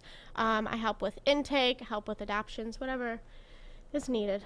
And do you know the story behind this little pup right here where he was found? The only thing I know is she was an owner surrender. Okay. Aw. So unfortunately her owners couldn't care for her, but now we have her, so we'll find her a perfect Can home. I hold her? Of course. Come here, puppy. And the best part about Detroit Dog Rescue is obviously they're local. They started out as pretty much just a pit bull rescue, right? They were going around the city. A lot of strays. Yeah, saving strays and saving dog fighting rings and stuff like that. And you guys have evolved into really just saving all types of dogs. And, yeah. You go all over the state. You have other states ship dogs in because of how good of a job that they do. Not only taking care of these little guys, but also getting them into good fosters. So by the time they get in their forever home, that they're really great dogs. I adopted Woody from them, the Woodward Sports Dog, and you can follow him at Woodward the Pup on Instagram if you want to shoot him a follow. But honestly, it's an awesome charity, and it's you're not really a charity anymore, though. You guys are like a full-fledged business that takes care of the important things. So if you want to donate to Detroit Dog Rescue, it's real easy. Go to DetroitDogRescue.com, and you can donate there. And just $5, I sound like the old, for just $5 a week, you could feed this wonderful puppy. But you can. $5 a week feeds this puppy right here. And they have so many dogs. They do such great things for the city. Right, Joey? And that's one thing. Like, I'll always keep it real. If a dog's bad or a dog's annoying, I'm going to call that doggy out. But these Detroit Dog Rescue puppies are seriously the best trained dogs. I mean, we see it with Woody. We see it with Kory's dog. Every single dog that you guys bring into the studio, it amazes me because these dogs have been through a rough life, and you guys are able to take them in your possession and then forever change their life. And then you see, and my favorite thing is on your social media, following the journey of these dogs. And you get to see these dogs live the best lives in the world, and you could be one of the people that adopt this freaking cute dog that I want to hold right now that Stick's dogging on. Yeah, I don't know if I'm gonna give this one up, man. She's super licking sweet. Yeah, she's super sweet. There you go, Joey. So yeah, make sure you go to DetroitDogRescue.com and support them. And honestly, even if you aren't looking for a dog right now, just support them. You can donate blankets, you can donate bleach, you can donate paper towels, you can donate all types of things that they need on a daily basis to make sure that their operations can keep running. And you guys are a no-kill shelter, right? Yes. Like that's amazing. So none of these puppies are they're not on death row right now. They're gonna stay there until we find them a home. And I hate using that term, but a lot of shelters, that's the way it is. They have a couple weeks. If they can't find them a home, then they move on from the dog. And I can't see doing that. Everybody loves puppies, and this one is amazing. I've already fallen in love with this one. This one's going by the end of the show. Someone's taking this one. And what's her name one more time? Lilac. Lilac. Oh, that's a cute name for her, too. She's very calm. She's not, shaking. She's not nervous. She's acclimated to people. Yeah. Especially COVID. Like, you all lonely at home. What, Lilac, you said? Lilac. Lilac is one that you need at home. Yes. You need her. So make sure you go to DetroitDogRescue.com right now and check out all the profiles of all the different dogs that they have. Do you know how many you have right now currently in your shelter? I think we have about 40. 40. Okay, so there's 40 for you to pick from. There's going to be one that suits your personality if you want to go look in. And they have profiles built for each and every one of these dogs, and it's amazing. What you guys do is really amazing. We're happy to be a part of it here at Woodward Sports. Thank you. And judging from our conversations last week, we got some other cool things coming too, right? I think so. Yeah, I think so too. So Detroit Dog Rescue, DetroitDogRescue.com. Go there right now. Donate, be a part of it, and help support Detroit local. And these are Detroit dogs too, so support them too. We're gonna take a break. When we come back, Kory's got an update on one of our favorite places that got robbed. Did you hear about this, Joey? No. Okay, one of our favorite places got robbed, and we got some other things coming up next. Fish's Facts and Joey's Dumbass of the Day right here on the Woodward Sports Network. Hey, it's Joey from Woodward Sports at my favorite downtown Fenton, Bridge Street Exchange. Let's go check out their beautiful store. You know we love Michigan summers. Got to turn up on the lake. Pre-made mixed drinks. They even got their own beautiful Bridge Street Exchange t-shirts. I got mine on. Jewelry, they got you here. I got mine on. Titanium Buzz. If you're not quite ready to ask that big question yet with the jewelry, look nice for your girl. They got polos. And last but not least, the most comfortable shoes on the planet. Hey Dude. They're literally called Hey Dude. Shop here at Bridge Street Exchange, downtown Fenton. Support a locally owned business. Welcome back. It is the Woodward Sports Network. My name is Stick. Thank you guys for waking up with the Morning Woodward Show. Kory, so we do Coney reviews, and a couple weeks ago, you took us to a sandwich shop that isn't a Coney place, but we were cool doing the review there, and the dude's name was Ernie. It was an amazing experience. We all had a good time. The sandwiches were good, and then I saw you post on your Facebook page that somebody robbed Ernie. Someone robbed Ernie? Ernie's. No, baby. Somebody robbed Ernie's. My friend April, she posted that one of her family members saw a Channel 7 story where Ernie's was robbed. So I had to call and ask, yo, what's happened? Because I have a relationship with them, and they told me that like a couple of weeks ago, 3 or 4 in the morning, somebody broke in their back door and they just tried to steal a registers to take some money out of there. And it was just a weird scenario because, first off, if you know Ernie, you love Ernie.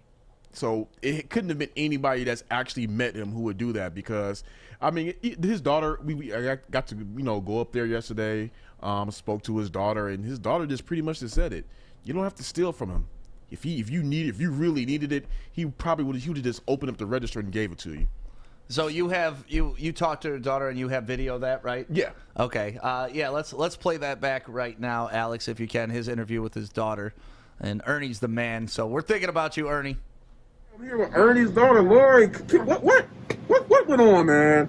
I'm not sure. At 4 o'clock in the morning, one night, my phone started dinging, and I looked, and there was somebody coming through, and they came through the back. They crowbarred our door. They came through the back. They came through up here. They kept their head down, so it was hard to see them on camera. I called the police, but I couldn't get here in time. The police, I was talking to the police. I watched them the whole time, but there's nothing you can do from home. He went up there, and he took my register with a hammer and a crowbar, and then when he couldn't get it that way, he took it and he slammed it on the floor. The register went everywhere. He took the 2 drawers, he carried them out, and went right back out that back door. So from the drawers that he took, now we had to repair our register. We have to get a new register, which I can't get because it comes from out of the country. So now we're waiting on that. We had to get the door fixed. 1 minute, and we're still stuck, you can see, using our little Casio register until we can get an adequate register. The sad part is, you know, my dad has been here forever, and my dad's done everything he can to keep the community safe. And to come in and do something like that, I mean, we do the best we can for everyone. My dad feeds everyone. My dad makes sure everyone has, you come in here, you don't have money, you don't pay. When you get money, you pay. He's been like that for 100 years. My family has been here. And we haven't had anything like this. And now we had that. And people, there's something, the world's different. The world is different. It's changing, and not in a good way. How is Ernie and Mrs. Ernie's spirits? What can I do for you? Oh, they're good. I mean, my dad, he don't get down, but you know, he's saddened because of the fact that like he doesn't understand why somebody would do this. You know, like he doesn't. We try to provide the best that we can for everybody. And my dad, you know, my dad is from a different time, and my dad is from a different generation where I take care of you and you take care of me. And we're all here. We're all trying to continue that. And, you know, it's kind of disheartening. And that's sad to hear. And you can even hear Ernie in the background yelling, "Hey, you need to love on that. You need to love on that." So, like, actually, that was somebody from the customer. Oh, was it? Okay. Yeah, but the thing is, this is like one of my friends said, when we were growing up, there is like a code, and you know, some places are just you don't touch. Right. That was one of them. Yeah, it's sad to see, but it's good to see they're keeping in good spirits. I know that place means a lot to you, so it means a lot to anybody who went, especially if you went to Ferndale High School or went to school in Ferndale. That everybody has a connection to that spot. You know what really hurts me even more about this is I know you started off mentioning that if you've been there, you know Ernie's, that it was probably not someone there, but I think it was because in that video there's a sign right there that says cash only, so people know this place is always bumping every time I go. Mm-hmm. So there's probably a lot of cash in that drawer. But Ernie is just one of those guys that you do not mess with. No. And that hurts. Like, obviously every robbery hurts and you hate to see it, but this one hurts even more. Yeah, I'm with Joey. I think it was somebody that has been in there and that they know, because if they're crowbarring the back door and then knowing where to go for the register, they're not there just kind of fumbling around, figuring it out for the first time. Like, they've obviously been in that building before. And the thing is, as one of my friends said, if they find out who it is, the hood is going to whoop their ass. And that's good. That's the way it should be, man. Like, you know, neighborhoods used to take care of neighborhoods. Like, that's just how it was handled. And hopefully they find out, and hopefully a friend of a friend of a friend finds out who it was. And this isn't a case where snitches get stitches. This is a case where you tell on that motherfucker so he can get what's coming to him, because you shouldn't rob from good people. You shouldn't rob Anybody, but especially good people. And, here's a little clip from our Coney review when we went there. And look at those sandwiches, I want some man. audio from Ernie. Just fast forward and right here. Like I want to hear Ernie. Yeah, baby. Baby. Hearing Ernie talk, like that guy is seriously just the best. Yeah, so Kory, thank you for going out there yesterday and checking on them. If you guys want to support them, it's Ernie's. It's in Ferndale, and that is the spot if you want to go hit them up. You got that, Alex? All right, go ahead real quick. We love you, Ernie. Now, you tasted sandwiches all over. Uh-huh. And you tasted Coney's all over. Yep, all over. We love you. All the guys want to know. We love you. Oh, right? Thank you so much. Ernie, what's in the love spices? Oh, jeez. Oh, baby. That's wild stuff. Tell him, baby, that's wild stuff. Yeah, baby. My man. Look at that man. My man. You're the man, Ernie. Don't ask that question. And you asshole want to go rob that place and rob that man right there. Yeah. So the hood's out for you. I hope you get found. Fish, you ready to do it? All right, Fish is in the fish bowl. He's got his facts ready to go. It's a little past 9:50, but let's hit it. Is it time? Yeah, it is. Fish! Go fish. Fish facts. It's fish! Alrighty, today is Wednesday. Yay. Tomorrow's Thursday, and then the weekend's coming up, so very exciting about that. Kory, have you ever interviewed an athlete where the athlete did something special and they got Gatorade showered? No. Oh, well, sad. We go back to 11 years ago today where a coach got Gatorade shower. And sound up on this one, please. This is Harry Redknapp getting Gatorade showered after his team made it to the Champions League for the first time in 11 years. I don't know if Adam's here. Where did he make it? But they made it to the Champions League. Where did they make it? The champions. Do, do, do, do, do. Thank you, sir. I don't know if Adam's here. I think he just left. But his team, Tottenham, made it to the Champions League for the first time in 11 years. So here is Harry Redknapp getting Gatorade shower. Fantastic climb. Just a great sight to see. Look at that. I love how they split the screen on that one, too. I get so mad seeing him waste so much Gatorade. Delicious Gatorade. Right. Hey, he looked like he was pissed. Here's the other angle, full screen. So, yeah, they did that yesterday. And if you notice in the corner, they beat MC, who played yesterday and won Manchester City. And that's where we start with effect. Like that transition, Joey? I do like that. Man City played and they won. They have the longest winning streak in the European Cup / Champions League. They have 6. Arsenal have 6, Leeds have 6, United have 6. And then they also, 51, they have reached their first ever Champions League final in 51 years. Last time was 1970 when they made it. So 51 years, they're looking good. Someone else is looking good. We go to basketball. Chris Paul, this guy's looking good. Heck yeah. He got 23 points, 16 assists, 4 steals. It's his 44th career game with 10-plus assists and 0 turnovers. Only Muggsy Bogues has more, 46 baby. Since 1985. You know how tall he was? Space Jam fame. He was short. He was, what, 5'0"? No, Muggsy Bogues about 5'6". Oh, okay. Your favorite player stick, Zion 5'3". Williamson. He's 5'3"? Yeah. Okay. He's averaging more points, 20.3 from the paint, than all these players combined. Wow. That guy's such a monster, and all those man. players, yes, the whole 4 of the season. And these aren't all, like, perimeter players. You got Andrew Wiggins in there who's kind of a big guy. Porzingis is a big guy. Sabonis is a big guy. He's doing it, man. Yeah, they're all big players and they're all good players. We go to baseball. Ronald Acuna Jr. is the 6th youngest to be first in the MLB to hit 10 home runs. 23 years and 137 days old. The youngest was Mel Ott. 20 years, 77 days, in 1929. Wow. So, very, very young, and that was a long time ago, too. And then we go to the NBA draft with the Milwaukee Bucks.